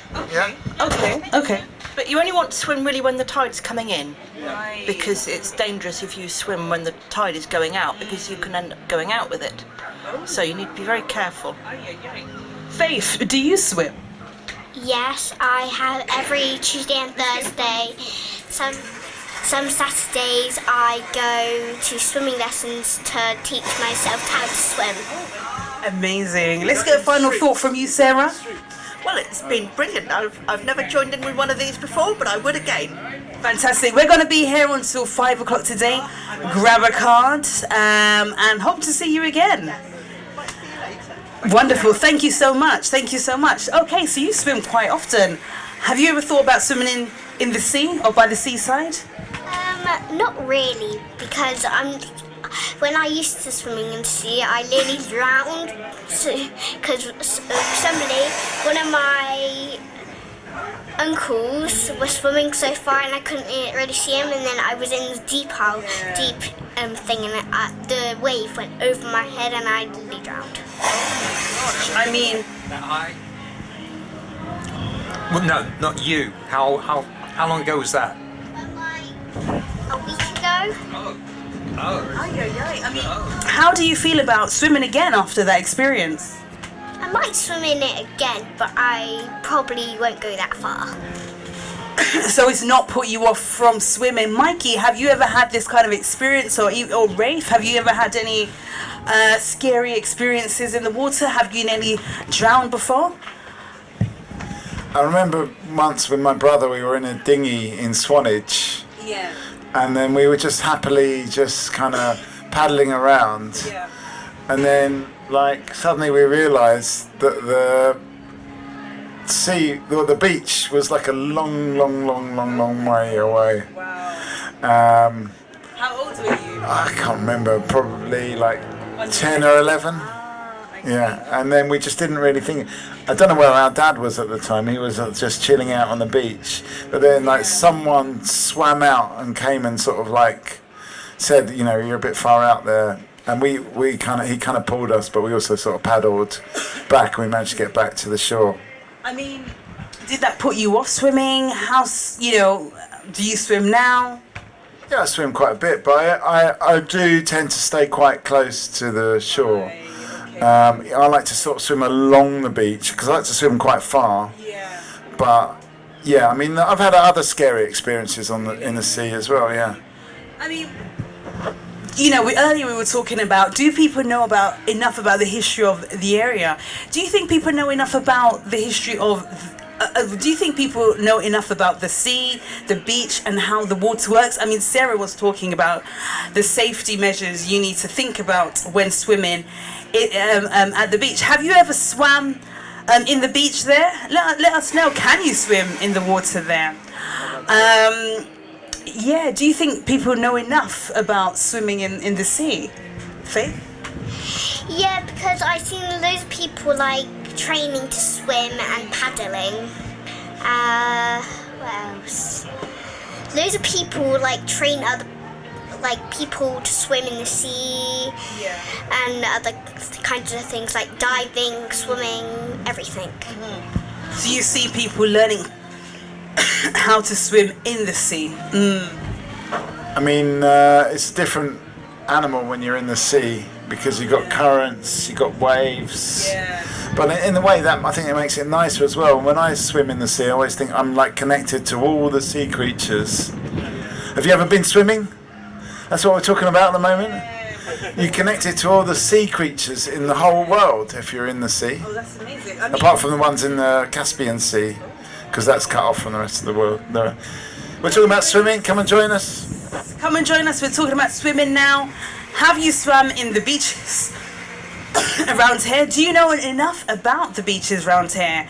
Let us know what you want to talk about. This is Talkaoke. This is a pop-up talk show. And you can talk about anything. We've got Faith. We've got Rafe. Am I saying it right? We got Rafe. We got Faith. We got Mikey. What's your name? My name is Flynn. We got Flynn. And welcome. What's your name? My name's Jess. Welcome, Jess. We're talking about swimming. We're talking about the beach. We're talking about do people know enough about swimming in the sea? I mean, Sarah, who was sitting around the table earlier, she's a local. She was saying that, you have to make sure you don't start swimming when the tide is going out because otherwise you will just go with the tide. Do enough people know that? I was like, oh, that's good advice. But I actually would not know if the tide is going out or coming in. I'm like, how are you supposed to know these things? I think I've got a friend who's a surfer, and he sort of looks at me as if I'm some kind of illiterate person that can't read the sea, like it's some kind of book, a bit like the book you got there. But he seems to know all these things, but where the current's going, where the waves are, and all this kind of stuff. So in a way, we need to learn the sea. We need to learn about the sea. How do you know? Do you feel that you know enough about the sea, Flynn? Well, I wouldn't say I'm very experienced with swimming in the sea. I didn't pass my 500 meters. I'm not very experienced with most swimming, so I don't think I'm very good at this topic. Right. I mean, look, you don't have to be good or bad at this topic. You can just bring yourself as you are. Come and join us. Do you swim? What is this book? It's a crash course. Do we need a crash course in learning about the sea? Maybe. What's this? Tell us about this book. I bought it less than 5 minutes ago. I play bass guitar in a band, and I was looking to improve my skills on it. So I thought the book was very cheap. It was in a bookshop store over there. I would recommend it. It's quite a nice bookstore. Yeah. It's £2.50. It was very cheap. It comes with a CD, and it just seemed like a good investment. I think it is. Earlier we had somebody around the table who was in a punk rock band in the 1960s and 70s in London, Mikey?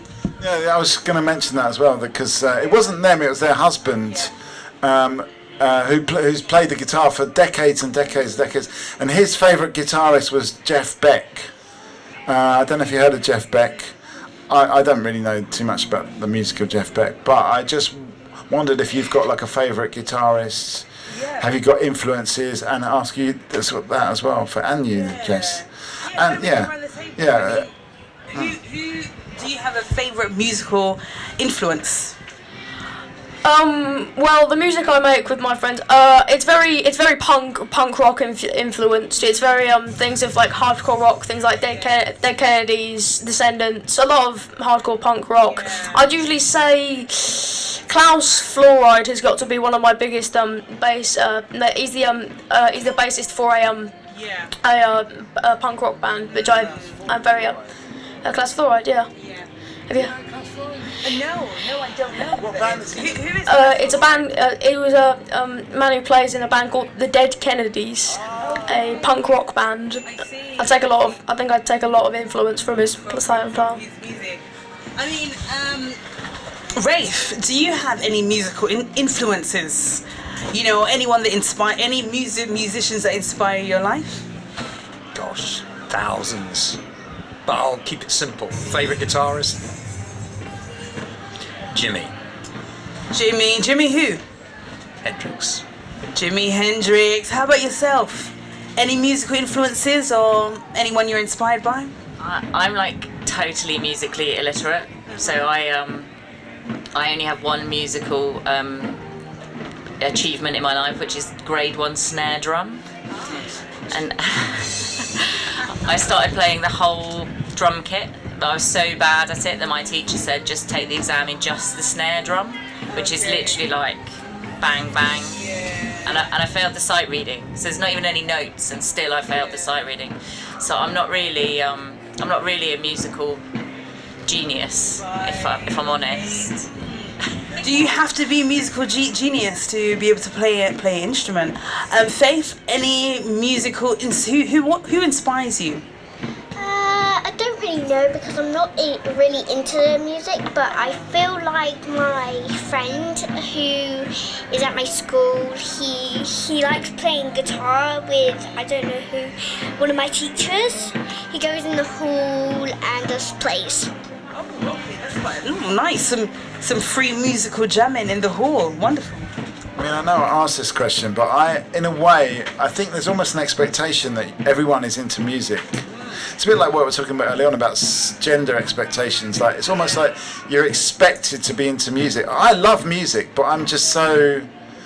It's like any music, really. It doesn't really have to be a particular band or anything. I mean, I have heard of the Dead Kennedys.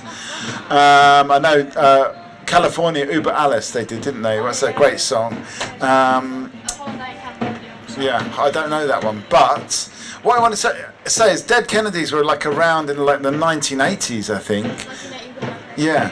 So you don't look like you were around in the 1980s. I was at a gig yesterday in Stratford, and all the young people were like singing a song, and they all picked songs from the 80s to sing. They were picking this one by a band called Journey, and the horrible thing was it just got stuck in my head, and I just couldn't sleep because this song was going around in my head. But I'm wondering what is going on here, because I was from the 80s, obviously I was into songs of the 80s, but it seems like young people now, the ones that are into music, seem to be into music from the 80s. I mean, have you got a response to this? Well, I was just going to say, I just got back from Glastonbury Festival, and by far the biggest, audience wasn't for the cool trendy thing at the moment. It was just like Elton John or Cat Stevens, and the crowd was like everybody, not just the people who would have been around then. And it felt like all the generations, like there's certain types of music where they all completely adore, even though it's like not really your era at all. That's really interesting. I mean,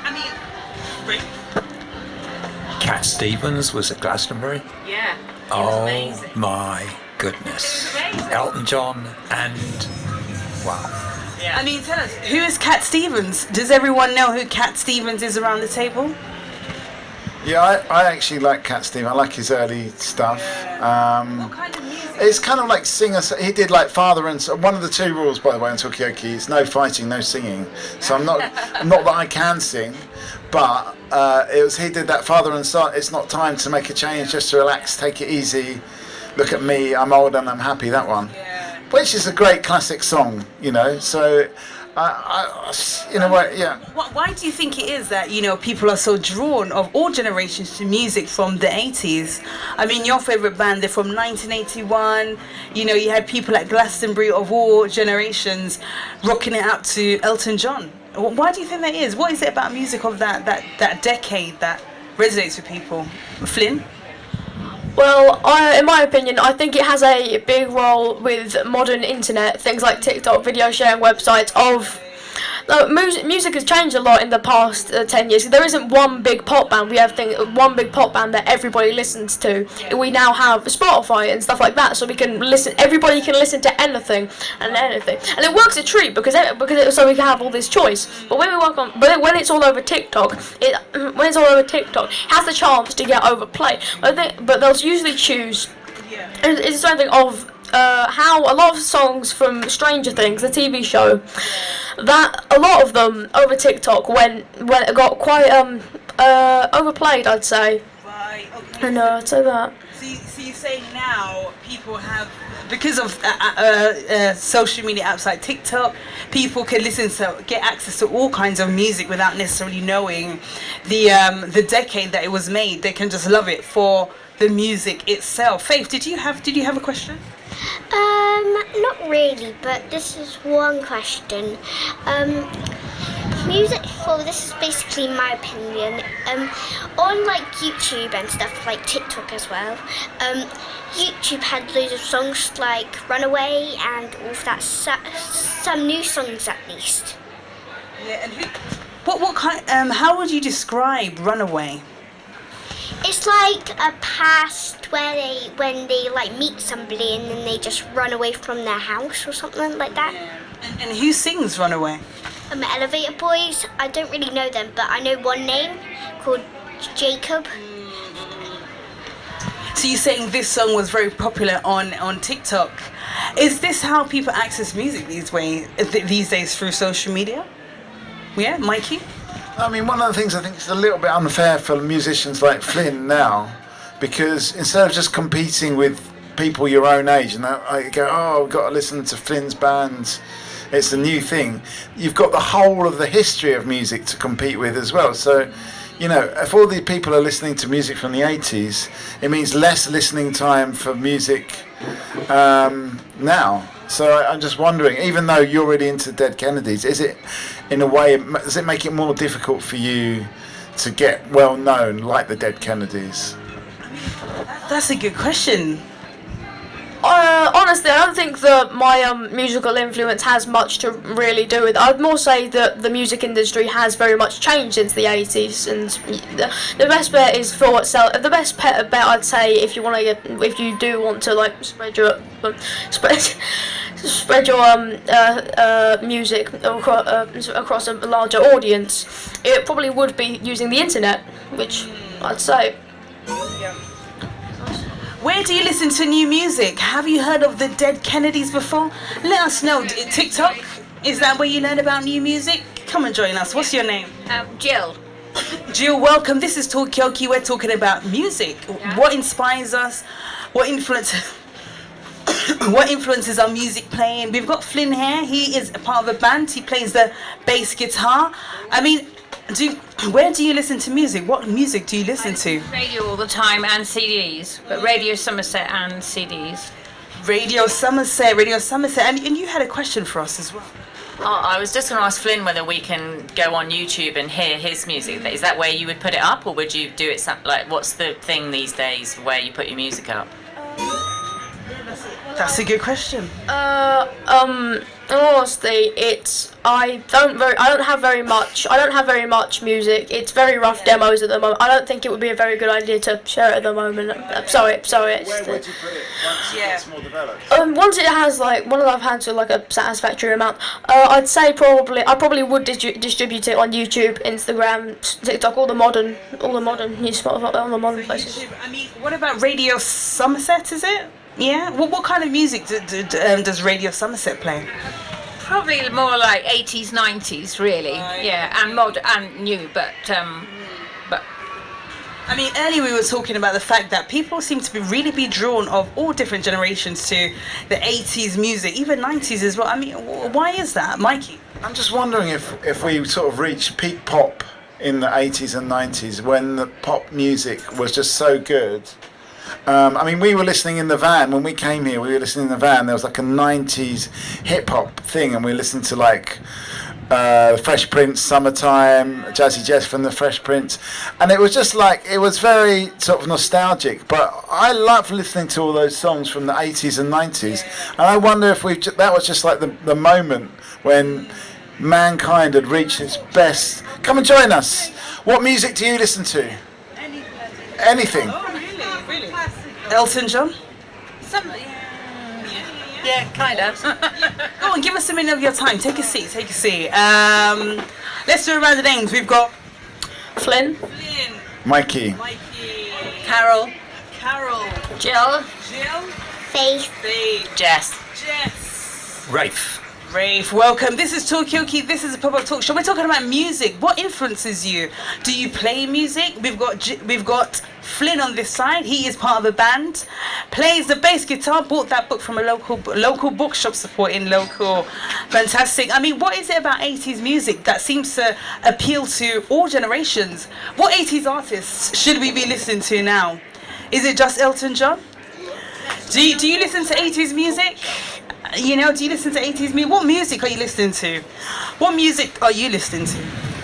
I like a varied music. I do like some classical. I know I said I didn't, but 80s music I always think is a bit of a mishmash where a lot of really good sounds came out of but went forward. So they started in the 80s and then went forward. But Elton John, I was never into Elton John, and yet couldn't stop watching him at the Glastonbury this year. All right. Glastonbury. Yeah, Glastonbury just had song, pitch perfect, everything. You know, absolutely. But he just had to keep pulling his trousers up. I know, that was really weird. But he had to be comfortable at the piano, let's face it, didn't he? So, yeah, it was fantastic, yeah. Wow. What, did you watch Elton John at? Did you watch Elton John at Glastonbury? No. I haven't ever seen I don't know what to call it, like film or movie or what. Do you know his music? No, I don't know how to explain it. I mean, what's a song that people would recommend Faith listens to? You know what, I do like it. I didn't watch the Glastonbury thing, but I do like it. I did see the film as well. The what's it called? Rocket Man. That's a really good film as well. It's a good song. The guy that played him was amazing because he did all the singing, didn't he? It was absolutely brilliant. And he also played who's Eddie the Eagle. He played Eddie the Eagle. Eddie the Eagle. Wow. Okay. Wow. So what are these films? Are they musical films? He was in The Who's. Come on, what is it? What's the film? The Who? No. Pinball Wizard. Oh, what is that? What is Pinball Wizard? Do you know? That one I haven't seen, but I have seen Rocket Man. I've seen the Freddie Mercury. Are these some musicians here? Are you a musician? What's going? Give us a final thought. All right. Final thought on music is brilliant. You can't get enough of it. Can't get enough. Tell us who you are and what you're doing here today. I am with the West Somerset Morris, and we're dancing in about 10 minutes on the Esplanade. So you're very welcome to come and have a watch. Watch it. Wonderful. I'm so glad someone said that. I mean, what are you playing? No, we dance. You're dancing. Okay then. You know what? I have. But I'm so curious about what's in your IKEA bag. You know what they say? You should try everything once in life, apart from Morris dancing and incest. I mean, look, we had some Morris dancers around the table before. What is Morris dancing? And what do you enjoy? What do you like about Morris dancing? Meeting nice people like you. Honey. Where can we find you? Where can we watch you? All right. Amazing. Oh, fantastic. We can go over there in 10 minutes. Or we will be here. We'll be here, but you can tell us how it is, or maybe we can view it from the table of chat as well. see. So you can go like up there and see from the edge to over there. What is up there? What is up there? That's the steam train, West Somerset Railway. Can anyone go on the steam train? Earlier, Mikey was so shocked to see this. I mean, I was also quite surprised to see the steam train as well. Have you been on the steam train? When I lived in Minehead, I used to go on it and go to Bristol, Watchet, because we didn't have a car, so we had to go on a train everywhere. Or was that an electric train? It was the steam train. We've seen it so many times. We always go on different trains. I mean, the steam train, I mean, is that a common thing, or can you just book a ticket like you would book a ticket for a regular train? Can you get young person's discount? Yeah, the steam train, that's interesting. Can you eat food on there? I thought that you had to buy a meal on there. I went on the Santa special with two of my friends' children. They all got lovely presents. It was really, really good. Yeah. I mean, they also did a really amazing one a couple of years ago where they did a Halloween train, and they parked the train at the station, and then you got in one end and you went all the way through, and it was full of like monsters and ghosts and dead people. Did you see that? It was amazing. It was genuinely really, really scary.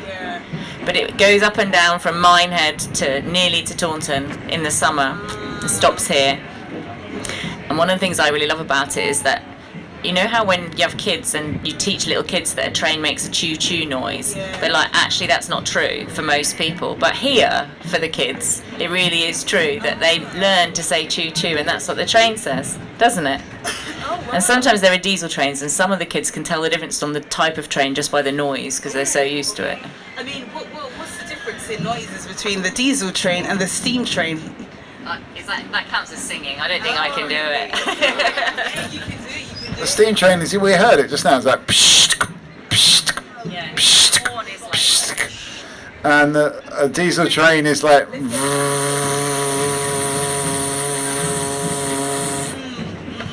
Let's get a final thought before you leave us. Well, the food is lovely here today, and the drinks, and nice to speak to all you people here. And I'm going to go and see Alison Jacobs, my friend who's an artist. Wonderful, wonderful. Let us know how it all goes. Thank you for stopping by.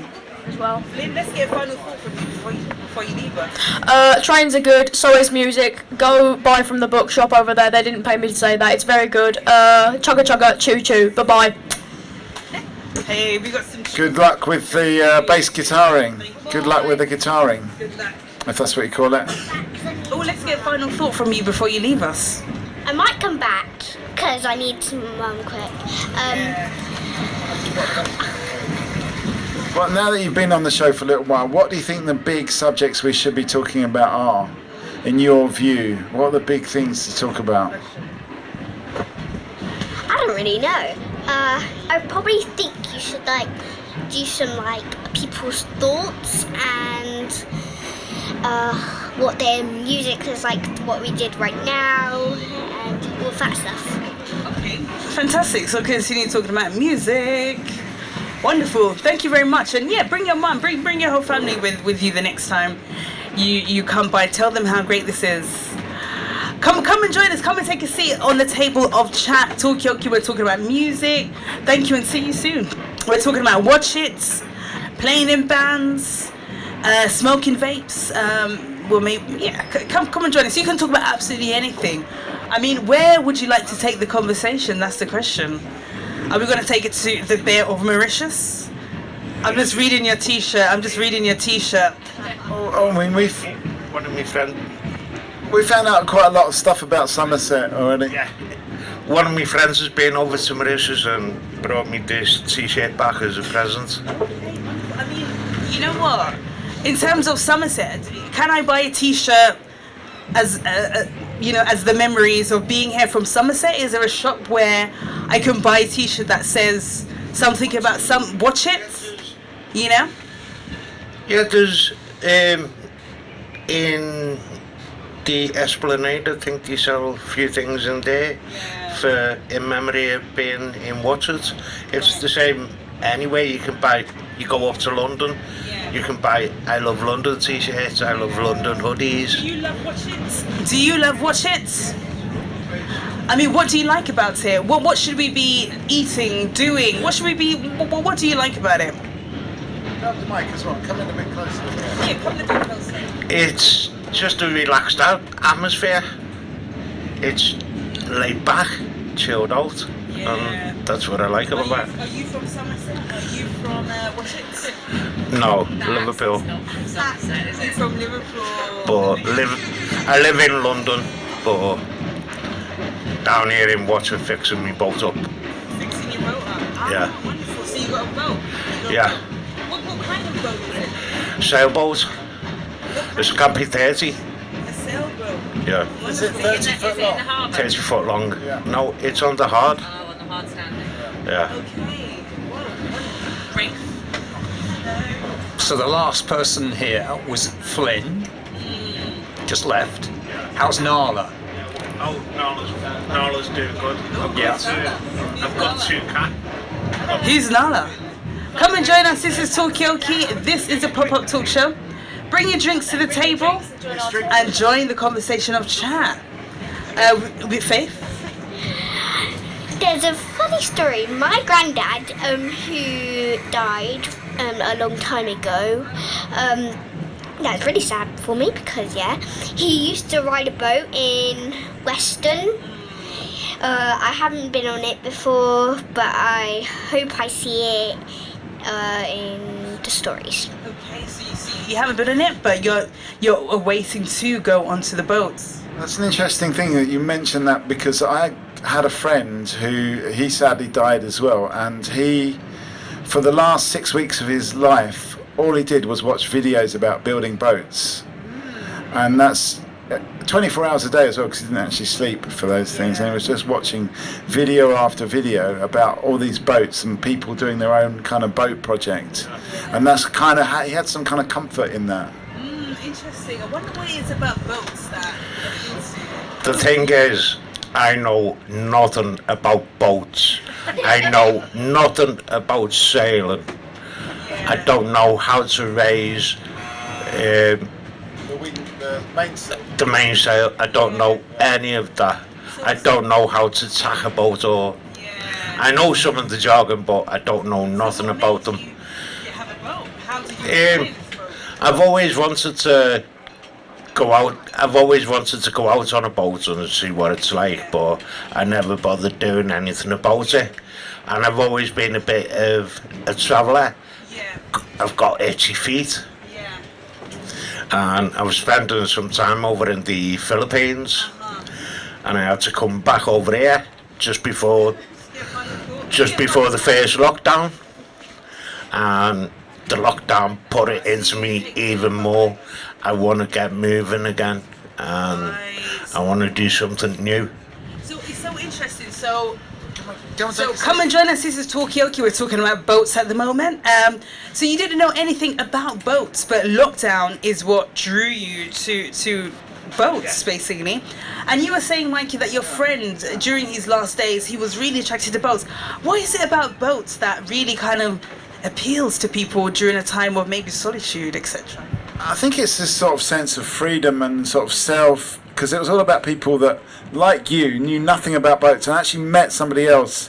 Just because I got that interest from my friend Alexi, then I was actually in Antwerp and I just happened to meet somebody that was building their own boat. And I'm just stumbled across this whole community in Antwerp of people that built their own boats. And I think it's something about that sense of freedom, and also this idea, I'm going to do it for myself, even if I don't, like you, he didn't know what he's doing, and it's taken him 10 years, he's still not finished, building this boat. So, it's an interesting thing. So you're saying something about boats is about freedom. Well, what do you think? I think I have this thing about being down here where we live. It's like really peripheral, and you're like on the edge. And there's something about the ocean, like if you're feeling sad or low, if you go to the ocean, you feel calm, but you also feel like it gives you a sense of perspective about your lack of importance compared to everything else. And I think this is, so we were talking about swimming earlier, it's the same with going out either on the boat or into the sea, where you've got partly this kind of serene, beautiful freedom, and then there's always this bit where you might like go too far, and there's a bit of risk, and it's like choppy and dangerous, and there's something about that like balancing on the line that's quite appealing, I think, that's like sort of wonderful and beautiful, and sort of like, oh, I might just go too far and it might, do you know what I mean? It's like the risk bit, isn't it? It's a bit similar to mountain climbers as well. It's a bit similar to mountain climbers, and it's probably one of the reasons that they do what they do, to get that bit of sereneness, get inside their own heads and push themselves to the limit. Yeah. I mean, earlier we were talking about paradise. What is paradise? What does that mean? What does that look like? Rafe, I know you had your hand up. Well, yeah, I was connecting with what everyone was saying. So, yeah, we were talking about, so I always loved living near a large body of water, preferably the sea. Yeah, so I totally connected with you the other night when we, yeah, I met, what's your name, please? James. I met James taking his cats for a walk. Like, just along here. I've got two of them. Oh, and you Yeah. yeah? One of them, Finn. One of my cats, Finn. I'm naming me boat after him. He's a very finicky cat, so the boat's gonna be called Finicky Finn. And me other cat, she's a ginger. She broke her tail when she was 1 year old and had to have it amputated, but her name's Nala, and I got that from have you seen The Lion King? Lion King, yes. The lioness in it, Nala. Okay, I see, so that's why. That's what I got it. Yeah. Is yours the boat that's got the little ladder for the cats to go up it? Oh, I love that. Yeah. It's got this beautiful little ladder with like rope on it, hasn't it, so that they can climb up onto the boat. It's really nice. We watch them. So so you can watch them climbing up. Yeah. Oh wow! I mean, what is it about the cats and boats? I mean, you know, what is it about the cats and the boats? And have you always liked cats? I've always had pets, but mostly dogs, and about nearly 10 years ago, my sister offered me a kitten, and that was Nala. And since then, I've always been a cat person. So your sister's the one that inspired you. Yeah. To kind of get cats, Mikey. No, it's interesting because we were talking about earlier on. We had a bit of a Rafe was here, a philosophical discussion, like because we had this girl Beth that said, just don't listen to social expectations, gender norms. Just be yourself. And I said to Beth, what is yourself? But it's interesting that James was a dog person, but then they transitioned to become a cat person. So I think who we are ourselves actually changes. It's not just one thing. Yeah. You change as you grow. When I was younger, I was a naughty boy. Let's just say. You're really good. I wouldn't say that I'm really good. I've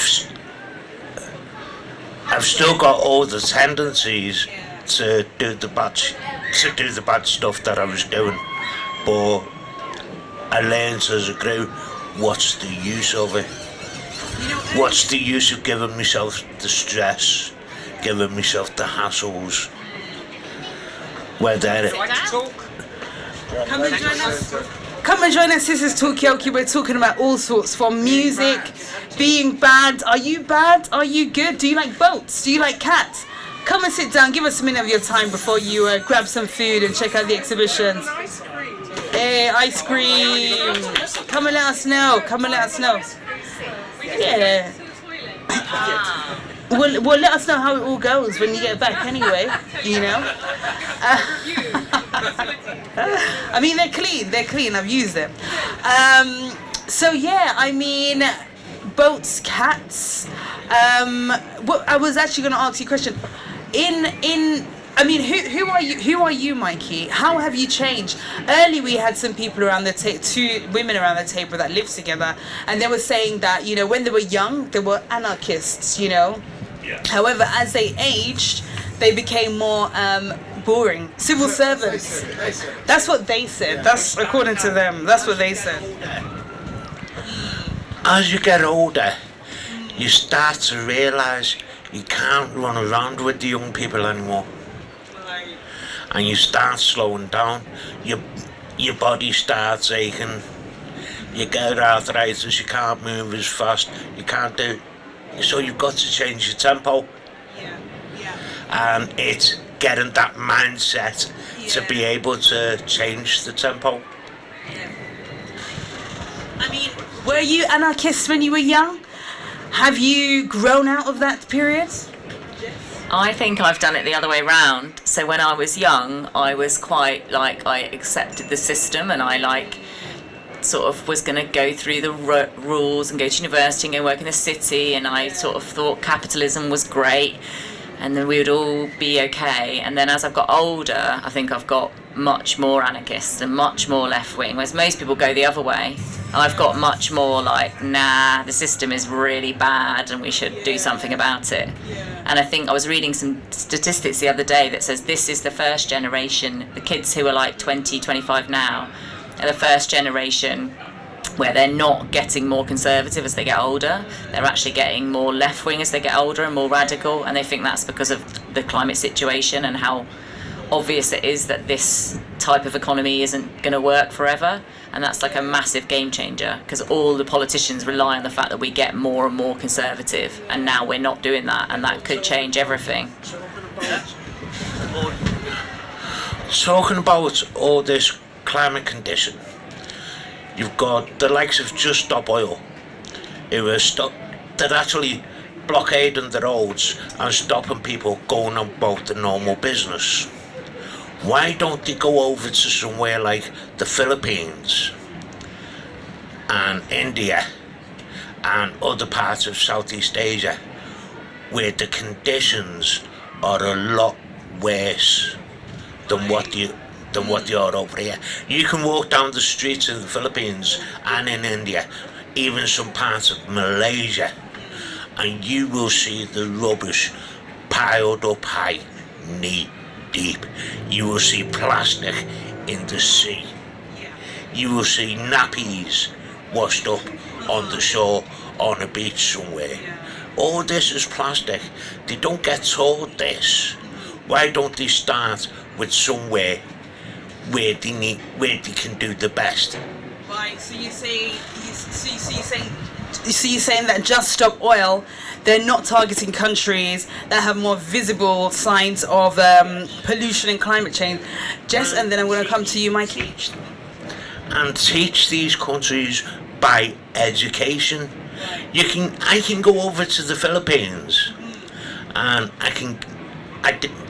I was over there for just before lockdown, about a year and a half, and I got bit by a dog, and the first thing that came to mind in people's brains was the dog automatically had rabies. And you can tell if a dog is not born with rabies, it can only catch it. And you can tell if a dog's got rabies. Yeah, it will be frothing at the mouth. They become hydrophobic. They're scared of water, and this dog had none of those. I mean, I suppose it's a question of, do people understand dogs, you know? Jess, you had your hand up before. Oh, I was just going to comment on the point about rubbish. I think lots of the rubbish that's in the places like the Philippines is shipped there from places like us, and then is supposed to be recycled but isn't, and I think that's a problem. So I think the reason Just Stop Oil target this country is because they're trying to target the people with the power, and we've got a lot more power than people in the Philippines. So it's not trying to bother us. Protests will always annoy people, but that's the point. But it's trying to target the people with the power, and in the Philippines they don't have the power, so that's why they do it that way. I'm going to come back to you, but Mikey, I'm going to come to you first. Well, I've been to I've not really been to Southeast Asia, but I've been to a lot of countries in Africa where they've got a lot of pollution, plastic waste, and I think it is mainly because they don't have the infrastructure to actually clear it up, and the reason for that is that because of their colonial past, they just don't have resources. Like everything has been drained from that country, so they don't have bin men, they don't have a refuse system at all. So everything just gets chucked normally into the river, where you see like these rivers that are just full of plastic. But you know, to a certain extent, I think people in the UK are a little bit responsible for that, because you know, well, at one stage, the countries that I visited anyway were British colonies. They could have put that infrastructure in, but now there's a lot of extraction going on from those countries, so they can't afford to have bin men and that whole thing that we've got here. So you're saying there's an issue with the infrastructure in many countries where you will witness a lot of pollution and the impacts of climate change sooner. Remind me of your name again. James. Yeah, but it's not all about the colonialisation, because if you look at places like Singapore, clean, Kuala Lumpur, clean, Hong Kong, again, pretty clean. But most of the colonial countries that have had a bad impact are the things like Spain and Portugal. Every country that they've colonised is corrupt. Some of the ex-British colonies are, yeah, mostly the African ones, but South America and the Asian colonies that are corrupt have all been formed by Spain and by Portugal. Mexico, corrupt, drugs. Panama, corrupt, drugs. Okay, then so you're saying a lot of the Spanish. So you're saying that a lot of the Spanish colonies, ex-colonies, or current, there's been a lot of corruption there. So much. Come and join us. We're talking about climate change. Is it real? Just Stop Oil. Should they be going to Southeast Asia instead of blocking up the roads in London? Are Just Stop Oil in Watchet? Are Just Stop Oil here? Have they at Somerset? Or is it mainly London that they sort of go to? What do we think? Where do we want to take the conversation? Do we want to talk about climate change? We've got photography in the background. Do we want to talk about photography? Do we... Well, it's all these things all connect together, I sincerely believe. But, you know, it's so hard to unpick it, and that's why it's such a difficult subject. You know, the people in Just Stop Oil, their feeling is that we're not taking it seriously enough. It's got to be urgent. It's got to happen like today, not tomorrow. And so, you know, I don't know. I think that's their feeling. I think it's pretty justified. I mean, going back to talking about the 80s, I remember being in the 80s, we were talking about the greenhouse effect. We were talking about, we called it global warming back then, not climate change. And people were concerned about it then. And I think people have just got fed up kind of holding up banners, and that's why they're blocking roads, because then people notice. I mean, were people blocking roads in the 80s? Just a little bit. I mean, what's changed? Have people got bored? What does climate change look like in the UK? Rafe? So the first thing I'll note is that I completely agree. And I completely agree. Yeah. And that's the problem I have. I completely agree with everything I've heard everyone say for the last hour or two, which might appear to be weird, but I had the sense that there was just starting to be this obvious tension. I'll call it tension. But you're talking about serious things, deeply serious things. And we do have to do something about it for the children's sake. We do. And you were talking about deeply serious things, and we do need to deal with that corruption that we have brought into the world for the sake of the children. We're not solely responsible. Sorry? We are not solely responsible as a country for everything that's happening in the world.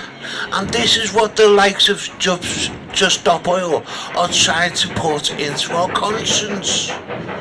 It's our fault. It's my fault. It's not my fault. Just the same as slavery. I'm not responsible for the slavery. And slavery has not just been going on since the 1700s or maybe 1600s. It was going on long before that. You can trace it back to the Roman era. And back then it was mostly Mediterranean. Even back into the 1600s, there's an island just out there. They were being raided by the Moors for slaves. So James, so we got Ray. Okay, Jess, and then Mikey. Okay, so are you saying that Britain is being blamed for a lot of the world issues? So climate change, whether that's slavery, Britain's taking the full brunt of blame here, but other countries should too. Is that what you're saying, Jess? I think that the trouble is that when people are asking us to be responsible, like there's this tension that you've rightly pointed out of like the average man on the street thinking, well, I didn't do this, I'm not this person. But when people like Just Stop Oil, or when people are talking about reparations for colonialism or for slavery, they're not asking you, the man on the street, to do that. They're asking governments, and they're asking the people with the power and the authority to take responsibility. And we should expect governments and authorities to take responsibility, but I don't think they're asking you to. And I think when you're feeling like that, it's because you're being a bit manipulated by the media. They want to do that. They want to stoke it up and make it difficult. Actually, Just Stop Oil want the governments to take responsibility. They're not saying it's your fault for driving a car, but they're saying this system is broken and someone has to do something about it. And they have to do that by like making a stand and making it difficult, because otherwise no one would care, right? Protest is always inconvenient. That's the very purpose of it. It has to inconvenience someone, but they're not having a go at you, and you shouldn't feel that. They're trying to protect a much wider group of people. It's the government that they're trying to have a go at, not us, the individuals, because we're just part of the system. So you're saying a lot of these political groups like Just Stop Oil, they actually are trying to hold the governments accountable and not the individual people. I'm going to come to you, Mikey, and then I'm going to come back to you, James. James? What do you think? Yeah, but the thing is, it's the way they are coming across themselves. You see it on the news. I've spoken to them in the streets before, and that's the way that they are just coming across themselves. I mean, what do you think about... And people are getting tired of it. What do you think about what Jess was saying about the fact that the news, they are kind of like manipulating the people into believing that, Just Stop Oil are after them and not after the government? Well, what do you think of that? Maybe people are campaigning for reparations. It's about the individual taking responsibility and not the government. Well, what do you think about that? Guys, come and take a seat. Just Stop Oil, what do you think about it?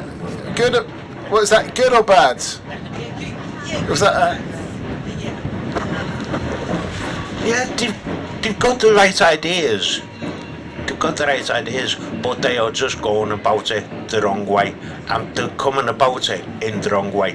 And the message that they're giving, that they're putting across, even though it's the right kind of message, they're going about it completely wrong. So you agree with the message, but you don't like the method? I don't like the method. They need to educate people, not stop people from going about the daily business. It's about education. Okay, so you said it's about education and not stopping people from going about their everyday lives. Okay. Mikey? I mean, I just want to come to the point about it's not our fault that slavery happened, that all this oil stuff happened. It probably isn't our fault, but still we benefit from both of these things. Like we drove here from London on a road, and that road is actually an ancient road. It's probably built in the 16th, 17th, maybe a bit paved in the 19th century. All of that comes from our riches that we had, that we got lots of roads, we've got huge motorways. Well, they were just built by governments with the wealth that they've got from around the world. So we do benefit from having all these roads, motorways. Not just that, we've got NHS infrastructure, we've got public transport, we've got all sorts of things that we've got from both having huge access to global resources such as oil and metals and concrete and all that stuff, but also access to human labour as well. Okay, so excuse me, Jess. I thought the point you were making about infrastructure is really interesting. So there was this episode. Do you remember a program called The West Wing? That was like about American politics. Do you remember that? And there's an episode in it where, quite near the end, where CJ, who's like the press secretary, goes off to get a big fancy new job, and she basically gets offered a job by the equivalent of Bill Gates, and he says, I'll give you £10 billion to basically fix like poverty, like what would you do?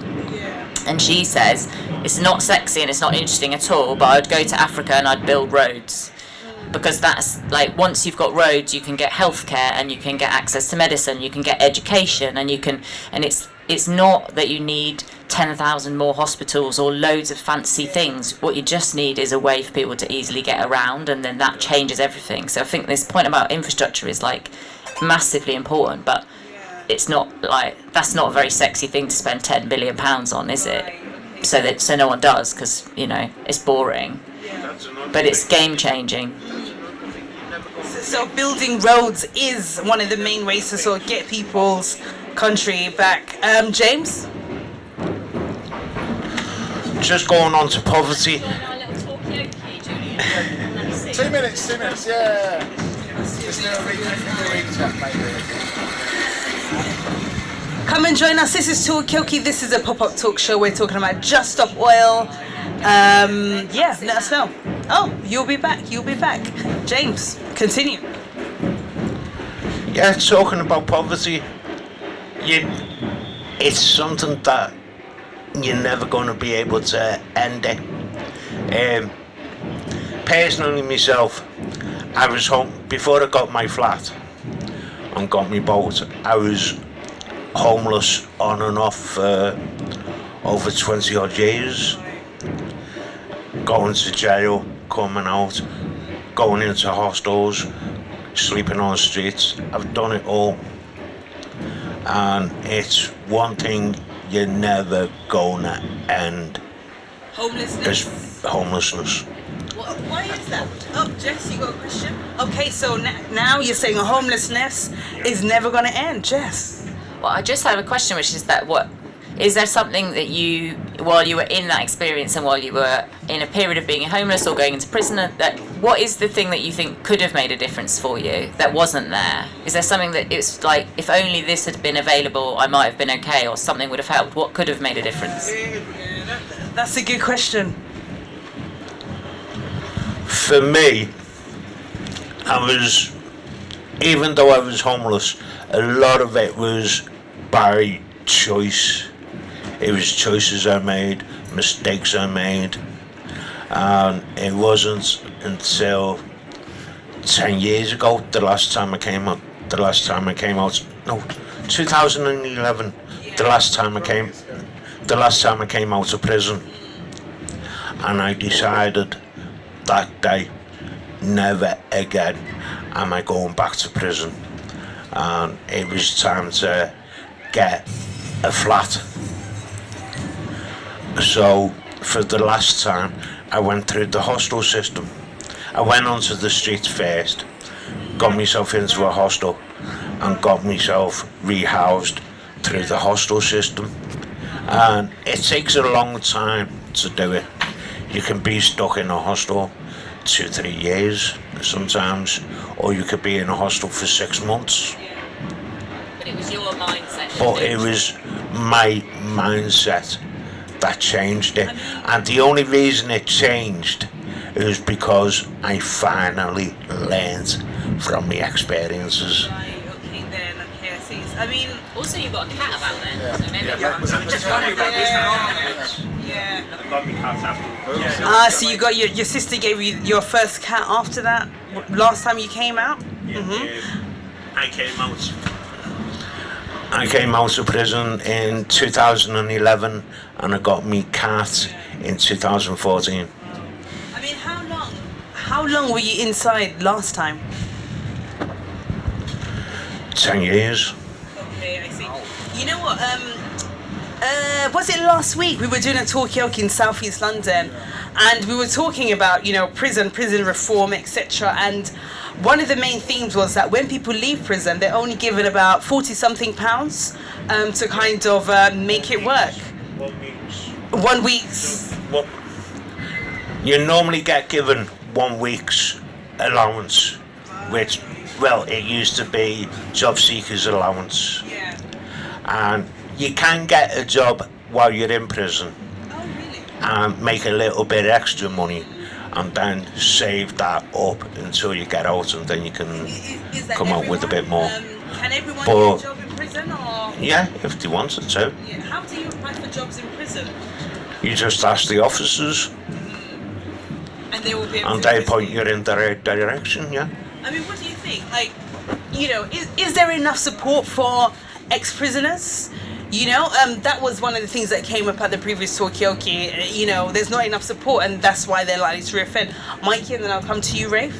Well, I just want to sort of link these two subjects, the subject of poverty and this question of your, change of mindset. I mean, you're saying poverty can't be got rid of. Is it about a mindset, or is it about... and when I mean that, I don't just mean that person... I don't know, that person can't be bothered to change, but more like they've not been given the kind of, I don't know, the aspiration or something like that. What does it mean, that change of mindset? And is that what's stopping people from getting out of poverty? It is a bit of a mindset, and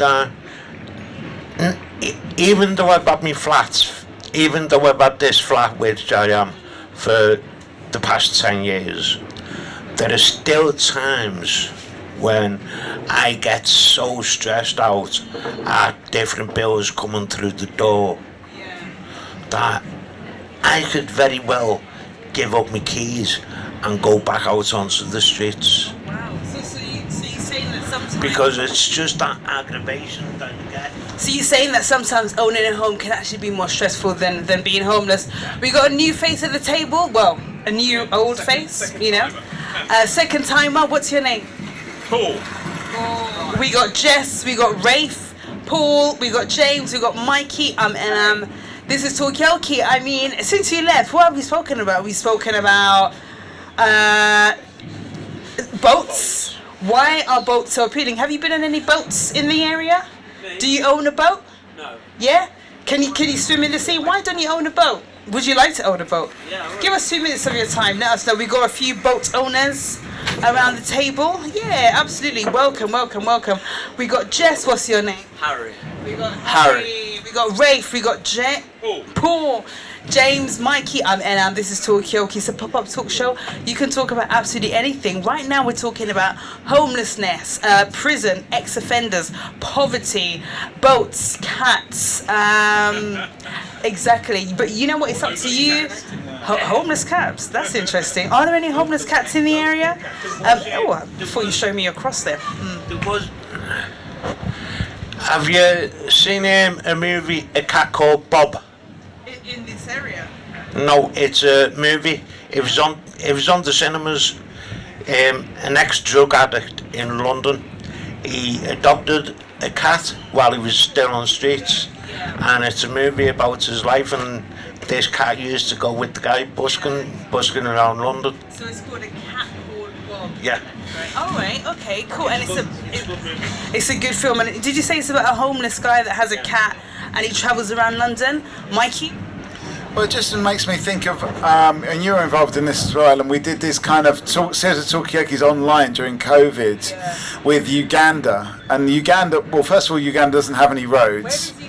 Uganda, it's in East Central Africa, and there's a lot of poverty there. But we were just finding out about what life was like in Uganda, and we said, well, what's your favourite pet? And that concept of a pet in Uganda is unheard of, because it was like, and people were like, why would you give food to an animal when there's people going hungry? Why would you give space in your house to an animal when there's people that need shelter?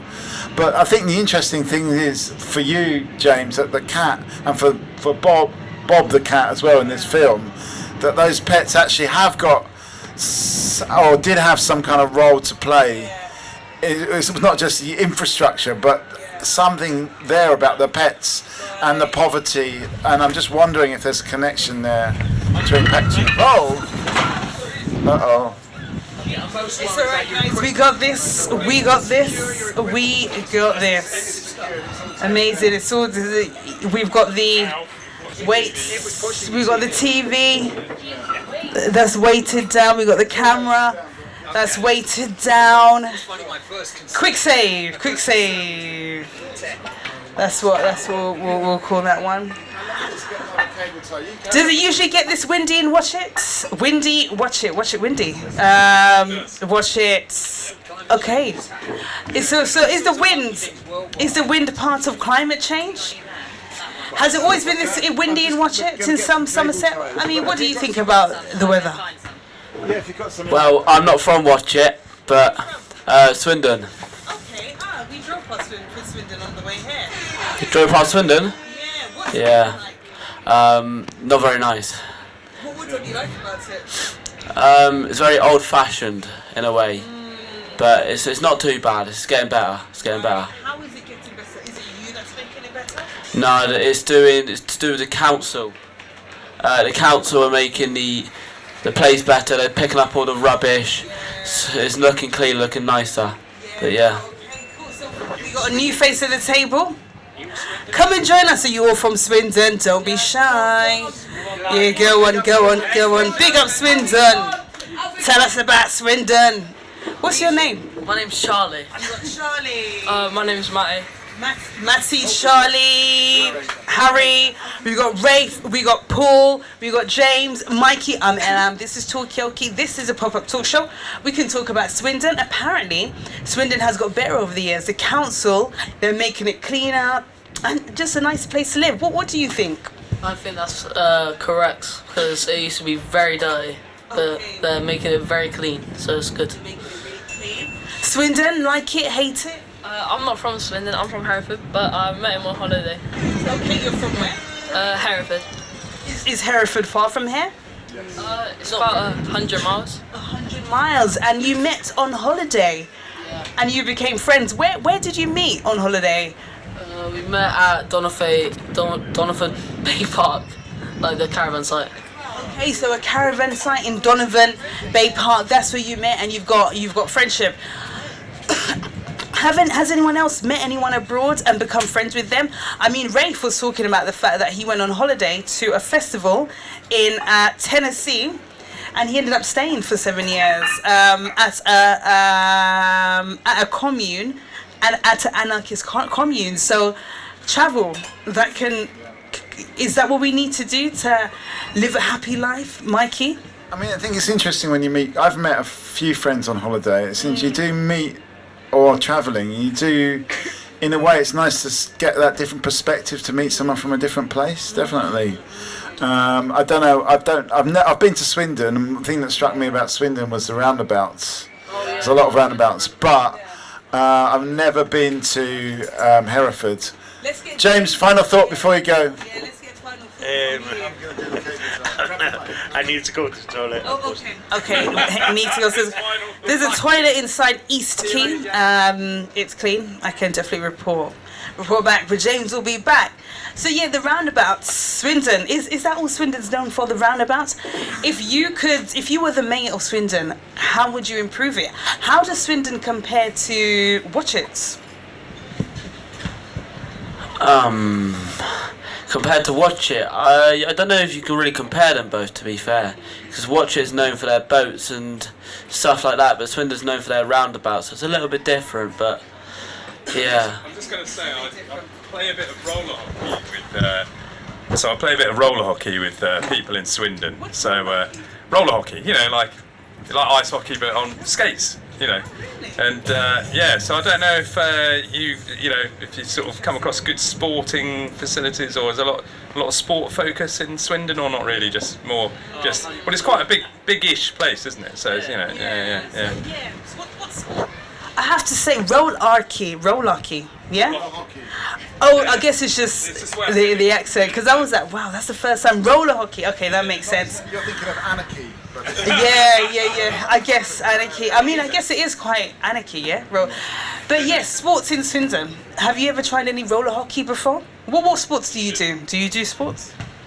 Yeah, a year ago I used to do roller hockey.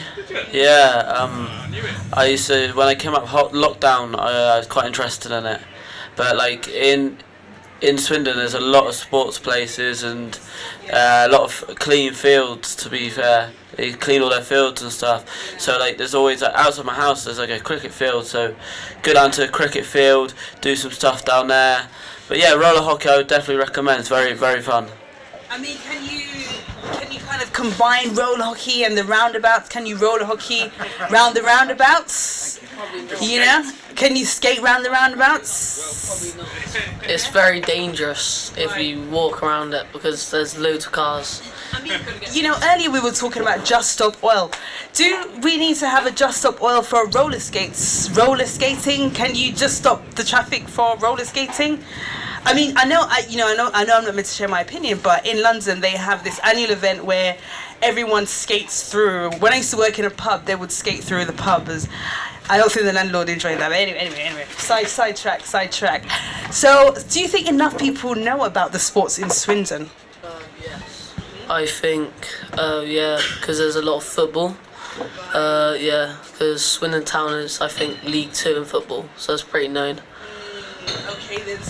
So Swindon has a lot to offer then. It's not as dull as you initially described, or is it? I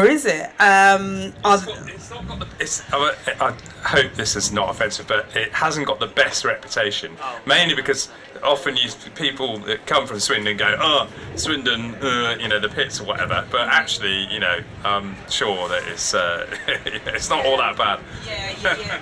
So it's not all that bad. I mean, what do people say about Watchet when they go to another town? Watchet, or Watchet, amazing.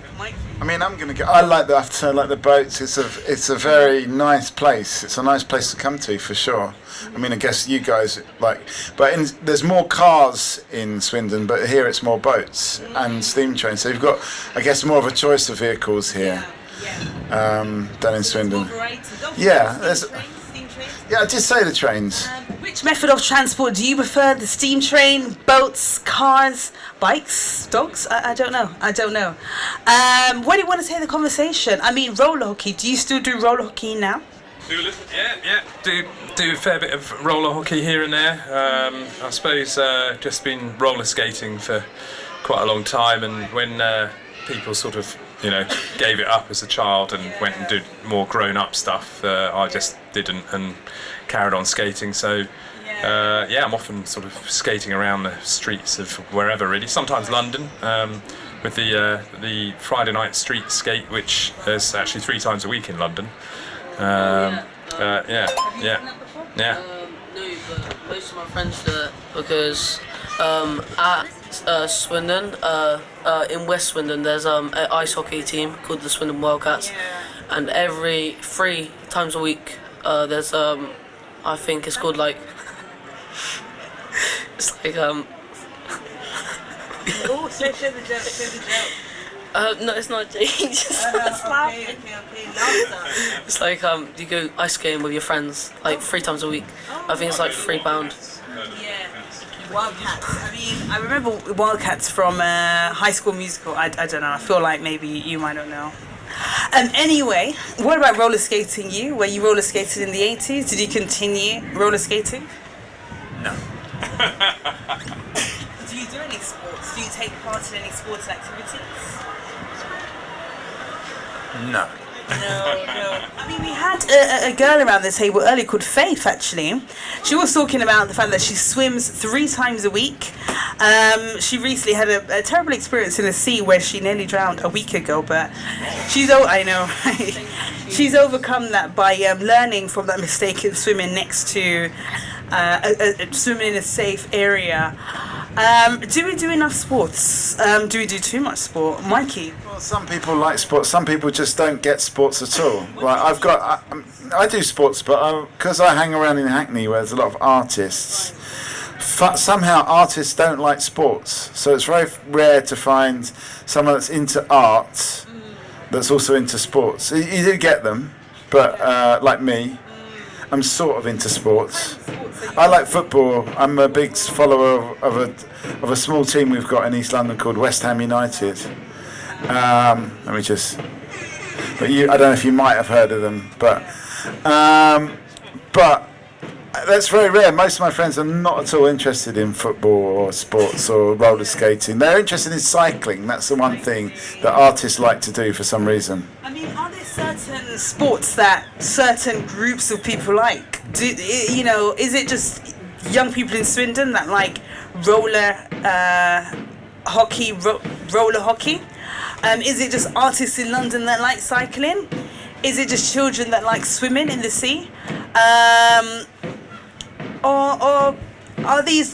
Do you mature out? Do you have to mature up? Paul was saying that he just kept on skating up until adulthood, even though a lot of his peers stopped doing that when they were teenagers. But do you have to stop sports? Do you have to stop skating? Are there certain sports that's specific to certain age groups? Do you see yourself skating until you're 70? No, why is that? Hey, come and join us. Give us a moment. We're talking about sports. It's motorcycling. Is that a motorcycle that you have? Is it a sport? Yeah, come and... Oh, no. Interesting. Come and let us know. Do you do sports? Are you sporty? Have you been sporty? Did you skate? Are you too old for sports? I think you should be never too old to play sport. There's always a sport that suits your age. For example, obviously, the older you get, the unfitter you get. And for example, with walking football, which I think is a great invention for obviously older ages, which would be perfect for obviously that guy that walked past, which is I don't think it's very respectful. So I thought it would be respectful if he sat down and let us know why he doesn't play sport. Yeah, you know what? You guys, you've got to want to get involved with the conversation. This is Talkaoke. Paul, let's give us sports. Are you sporty? That's what we're talking about now. Are you too old for sports? That's the question as well. Oh, hey, controversial. Paul, let's get a final thought from you. Well, my second final thought is it is actually great to hear the opinions of wide range of people, and it's fantastic to have an opportunity for people to just share whatever it is they want to share. And I've actually already got one, thank you. Particularly younger folk who might not want to sit down and do something like this. So great contribution, guys. And there we go. Yeah. Enjoy the rest of the day. Amazing. Mikey? I forgot what I was going to say. Something about sport and walking football. Like my eyesight's really bad, and I used to play in goal, but then I got too short-sighted to play in goal. And my optician said to me, "Maybe it's about time you tried walking football." And I was like, "Walking football? Come! It's like football for old people, and I'm just not ready for that to do football for old people, Come and join us. Are you too old for sports? Do you play sports? Do you swim? Roller skating, hockey. Have you heard of that before? Swindon. Have you been to Swindon? Is it just about the roundabouts, or is there more to Swindon? These are some of the topics we're talking about. But you know what? You can actually talk about absolutely anything. Give us a minute of time. Tell us about the masks. 2 minutes. Give us 2 minutes. What about the masks on your face? We've made some masks today. How did you make your mask, Isabel?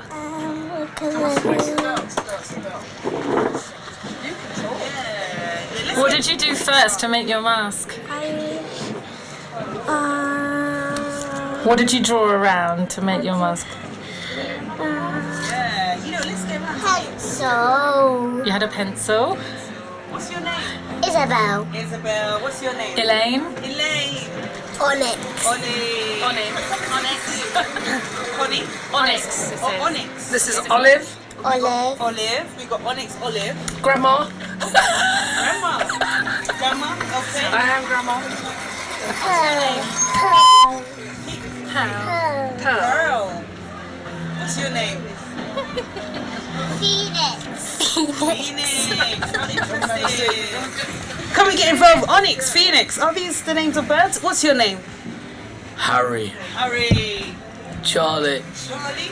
Matty. Matty. Rafe. Great. And we got Mikey. Mikey. This is Talkaoke. This is Pop-Up Talk Show. Gosh, today we've spoken about so much sports. Are you too old to play sports? Can you be too old to play sports? Swimming, roller hockey, Swindon, music. We've spoken about so much, but it's all about you, what you want to talk about, Mikey. Well, maybe we could ask these people where they look like they're in one big group. Did you meet on holiday, or if you all come from the same place? Yeah, we've got people from Swindon, from Hereford, from Tennessee. We're from London. So where have you come from? Where have you come from today? Where do you live, Onyx? London. London. What part of London? South. South London. What about anyone else? Where did you come from today? I came from Lydia St Lawrence, which is a little village just down the road. Do you know it? No? Okay. So we're from a mixture of places, some local, some from London, some from the city, some not Swindon, other smaller cities. I mean, what brought you to watch it today? Why are you here today? Why did we come, Molly? We came to come and see what was going on. We saw a pirate. Yeah, we did some crafting. And that's nice, isn't it, in the streets? Lovely. Is there any takeaways from today? Anything that you're going to take from today and bring it back to where you're from? I saw there was like a kebab thing over there, so I was eyeing up that. So after this, I'm going to grab a kebab and go back to Dohnavur Bay. That's my plan for today. You from Dohnavur Bay? What's Yeah. the news about Dohnavur Bay? How come that got a chair? So we've been owners there for about 3-4 years now, and every year we've been there, we've made friends, really nice community, nice staff, good food as well, but I overpriced in the shop. A bit overpriced. A bit silly that. What's good about the food? It's never dry, if you know what I mean. It's just always texture, it's always good, but it's never too bad, never too good, it's always in the middle. Yeah, so let's try some good food in Dohnavur Bay. Dohnavur Bay, yeah? I just want to, I mean, maybe I'm getting a bit too political, but Magnum put up the prices of their ice creams. And this is true, they put it up and they made record profits, and they said it's because of inflation. Well, it was because of inflation, because they were putting up the price of their ice lollies and making more money out of it. So it wasn't that they cost more to make, it was just that they decided to make more because everyone else was putting their prices up. They're like, oh, we're going to put our Magnums up in price just to make more money. Magnums, have you noticed that they've increased in price? What's your favourite? I like the almond, white chocolate almond covered, I think vanilla, that's my favourite Magnum ice cream. Does that bother you? Are you bothered about the increase in food prices? Have you been stopped from buying an ice lolly? Have your ice lollies been rationed? I mean, has it been too cold to have ice lollies? You know, has it been too cold to have ice lollies or ice cream? Oh, okay. Yeah, I don't know. Maybe I don't know. I'm from London. Let's get a final thought. Let's get a final thought from you. What's your final thoughts? By the way, Magnums have been selling, whether it's been too cold or not. They've still been selling, and they put the price up. So what's that about? Final thought. What's been your favourite part about today, Onyx? The big tub of ice cream. Big bottle of ice cream. Beach. The beach. We haven't been yet. What's your best bit today? Crafting. What's your best bit? Yeah, I love that too. Anything from Phoenix? just not talking on a microphone. I have liked dancing to the music, and the scary boat thing that kept trying to squeeze us onto the side of the road was very fun too. This all sounds fun. I mean, look, we're here until 5 o'clock. Let us know how everything goes. Thank you very much for your time. Take care. See you later. So yeah, I mean, were you squashed by the boats? Okay, Gorilla Girls. Is that what the t-shirt? The advantage of being a woman artist. Oh, come a bit closer. Let me read it. The advantage of being a woman artist, working without the pressure of success, not having to be in shows with the women, having come and take a seat. Let us know about this t-shirt. Are there any advantage of being a woman artist? Come and join. This is Talkaoke. This is a pop-up talk show. Take a seat. Give us a minute of your time. This is Talkaoke. It's a pop-up talk show. You can talk about absolutely anything. We were talking about women before. Are women agreeable? Is that changing now? Apparently, millennials or Gen Xers, Gen Z, they're more likely to vote more left-wing as they age than previous generations. We've been talking about music, joining a band, Morris dancers. More recently, we've been talking about the price of Magnums and how they've put them up, even though it's not been more expensive to make them. But anyway, that's just what I wanted to add that. So yeah, I mean, let's get around to names. What's your name? My name's Alex. Alex. My name's Marilla. Marilla. My name's Aurelia. Aurelia. I'm Zoe. Zoe. I'm Harry. Harry. I'm Charlie. I'm Matthew. Matthew. And I'm Rafe, and I have a question for you all. Wonderful. So these three young gentlemen here, one of them is a comedian, another is a politician, and the third is an engineering manager of Risk. Which one's which? And this is for Marilla and Aurelia. No, Aurelia and Marilla. Politician, comedian, and an engineer. Who's the comedian? I think it's the one in the middle. The comedian. Which one is the politician? I think it might be the one at the start. Matthew.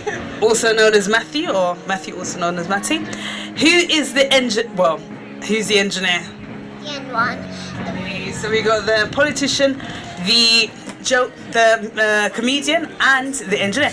I mean, what do you think? What do you think of these titles? How do you feel about that? Is that a true description of your character, of your personality?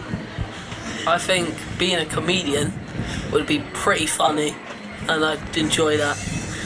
Yeah. Is that a good role? Yeah. Or what about the engineer or the politician? How do you feel about that role? I mean, I'll take it because I'm going to my first year of college taking engineer, so it suits me a lot. And what do you think about becoming a politician? I quite like the idea of becoming a politician. Stop making me laugh, because it's quite a serious job. I can understand why he's a comedian.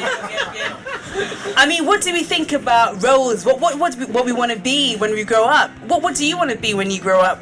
Everything. I don't think you should define ever what you are. I've been about 20 things, and I'm still learning. So I encourage my kids just to do what they want.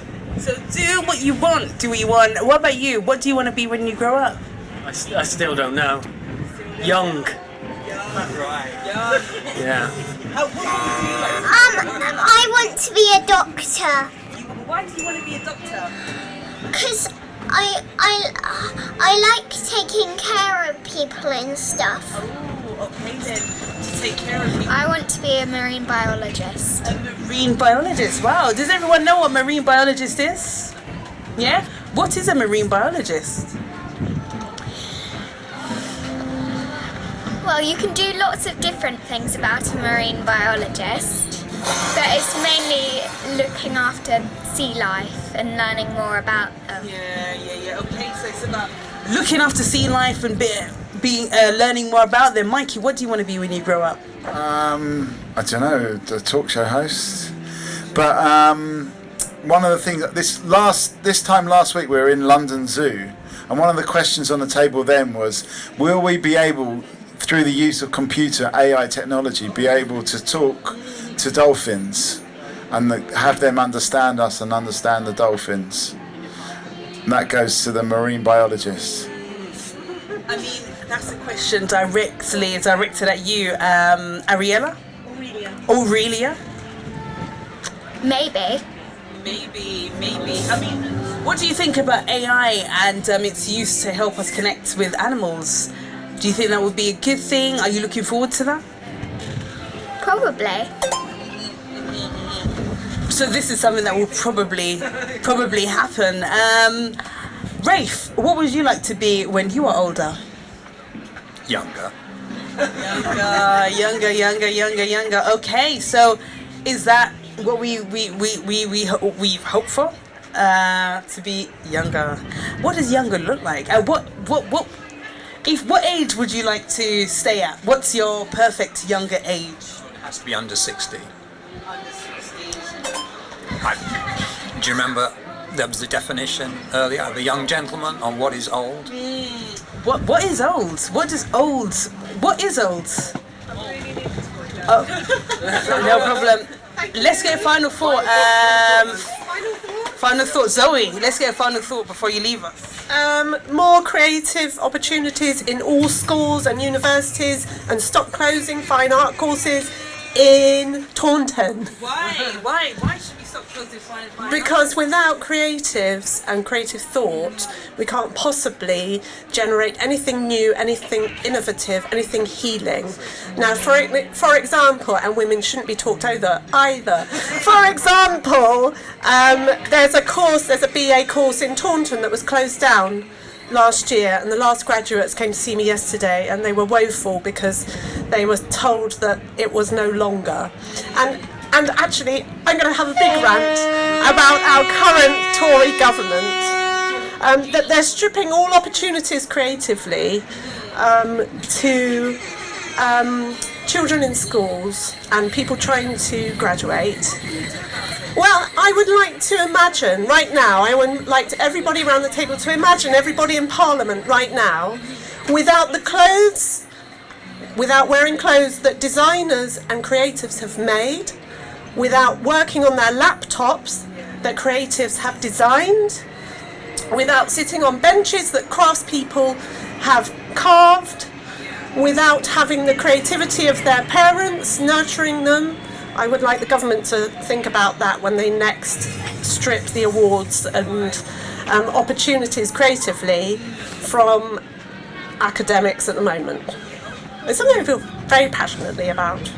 I mean, we're listening. We are listening. Mikey, what, you had a question for Zoe? No, I just want to concur because I just think it's the biggest travesty. I mean, I don't know what you think about it as people in education, but for me, it just makes me so angry. I went to a fine art course and I got paid to go and study art, which is an incredible privilege. And now you have to pay countless thousands, millions of pounds to actually do it, and it's so wrong that it makes me just fume and boil with anger and rage. And it's probably the thing I'm most angry about, even over climate change and global poverty. I'm just reading your words on your t-shirt. Are they as relevant today as when they were written? You know what I mean? I'm just going to pick one up. Seeing your ideas live on in the work of others. Having the opportunity to choose between career and motherhood. I mean, now I'm a working mother. I'm an artist here at East Quay. I have a studio up the top. And it's an absolute struggle. Absolutely. These are my children here with me today, and I can't open my studio and be an artist, but I'm trying my best, and my kids are witnessing me working, which is a good example, because I really think that children should be inspired by their parents and nurtured by their parents, and that creativity is central to health and well-being, actually. Okay, so it's bigger than just creating art, it's about art and health and well-being. Yeah. I mean, let me open up to the table. Are you creative? What do you think about creativity? You're in college as studying engineering. Is that creative? You know, how do you feel about creative courses being closed? I'm not too sure. Thank you.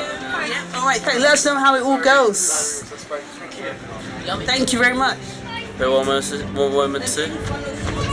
Sorry, any thoughts on creativity, the arts? I don't really follow that stuff, so I don't have a say on it. But one thing I do disagree on is, women's football. They're doing what do you call it? Riots? You can say that in London and stuff. For equal pay in football and stuff, but they think it's unfair because the FA are paying men triple, maybe quadruple more than the girls are in the women's. You look in the World Cup, for an example, the girls are getting paid 250 grand to win the World Cup. Men are getting paid 25 million, but they don't understand why the men are getting paid that though. Why are men getting paid more than women in football? It's because all the fan base, more people in general, people can even agree, from girls to boys, people can agree, men's football is more enjoying to watch because they're generally more talented and more well built, and they're just more watched in general. I mean, have you been watching the women's? Have you been watching the Women's World Cup? Yeah. I think I watched one one England game. I think it was last week, but yeah, I think England's gonna win it. To be fair, yeah, England are very talented. I mean, how do you feel about this idea that actually, the men are more talented at the end of the day? Mikey, and then I'm going to come back to you. I mean, I think there's a lot more money in the game, so inevitably they're going to be more talented, and there's been more them doing it more for longer. I don't think it's necessarily more entertaining to watch the men's football than the women's football. I just think that football is actually more of a male thing. Like when I went to watch the World Cup, Women's World Cup, there was probably more men there watching it. So actually more men watch the women's football than women. Enjoy playing football, but they're not that bothered about going to a stadium and watching it, I don't think. So yeah, it just seems to be more of a male thing, and I do think there's too much money in it. I preferred going to see West Ham when it cost £4 to get in, and you could just stand in the crowd. Then now it's £60. Well, first I saw you both put your hands up, so all three of you won't just say something about men's versus women's soccer. So I want to hear that first. Okay, so we got Matthew. I agree with what Harry said in that there are I don't mean this in every way, but there are far more men's football fans than women's, and a lot more people watch the men's games than the women's. And they earn a lot more. Have you been watching the Women's World Cup? I've watched a couple of the England matches, but did you enjoy it? Yeah, it's alright. Yeah. I'm not saying I disagree with girls' football, because obviously when I did see one of the games last week, I'm not saying it was totally boring because it's girls. It was still entertaining to watch. Don't get me wrong, football's football. But I for example, the hype to the World Cup. You know when it is. You know where it is for the men's. But I didn't realise there was a girls' World Cup until 2 months ago. So you're saying maybe there wasn't enough hype, yeah. You're okay. It's gone. I promise I'm watching it. Apologies, I will compose myself.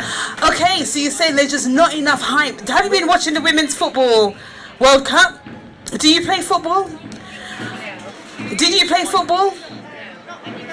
Oh, not on Thursdays. Okay, oh. Come and join us. We're talking about the Women's World Cup. Did you know the Women's World Cup was on right now? Have you been watching it? Apparently, with the Women's Football Club World Cup, it's just not as entertaining as the men's, and that's why they don't get paid the same amount. I don't know. Yeah, no problem. What I went to see the Euros final of the women's, and what I enjoyed about it is that every time they got fouled, they didn't just roll around on the floor and make out that they actually had their foot amputated, and that was actually quite refreshing compared to the men's football, where any time someone gets touched, it's like someone's chopped their hand off. Right, okay, so you're saying that maybe the women are less theatrical, or they can, yeah. I can tell you exactly why the men used to roll on the floor like that. It's because back then there was no VAR. So VAR is like, so when the referee doesn't get something right, they go double check it and then go check if it's an actual foul on a little screen next to the pitch. But before that there was no VAR, so if they made themselves look like they were more hurt, they thought the ref would give the chance to the other team 100%.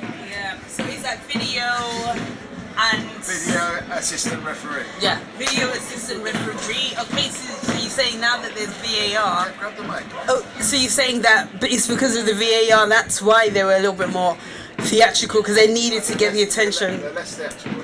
Oh, but before they were more theatrical because they needed to get the attention of the referee. So I mean, what's the future of the Women's World Cup? Do you think they're gonna grow in popularity? Are you gonna contribute? Yeah.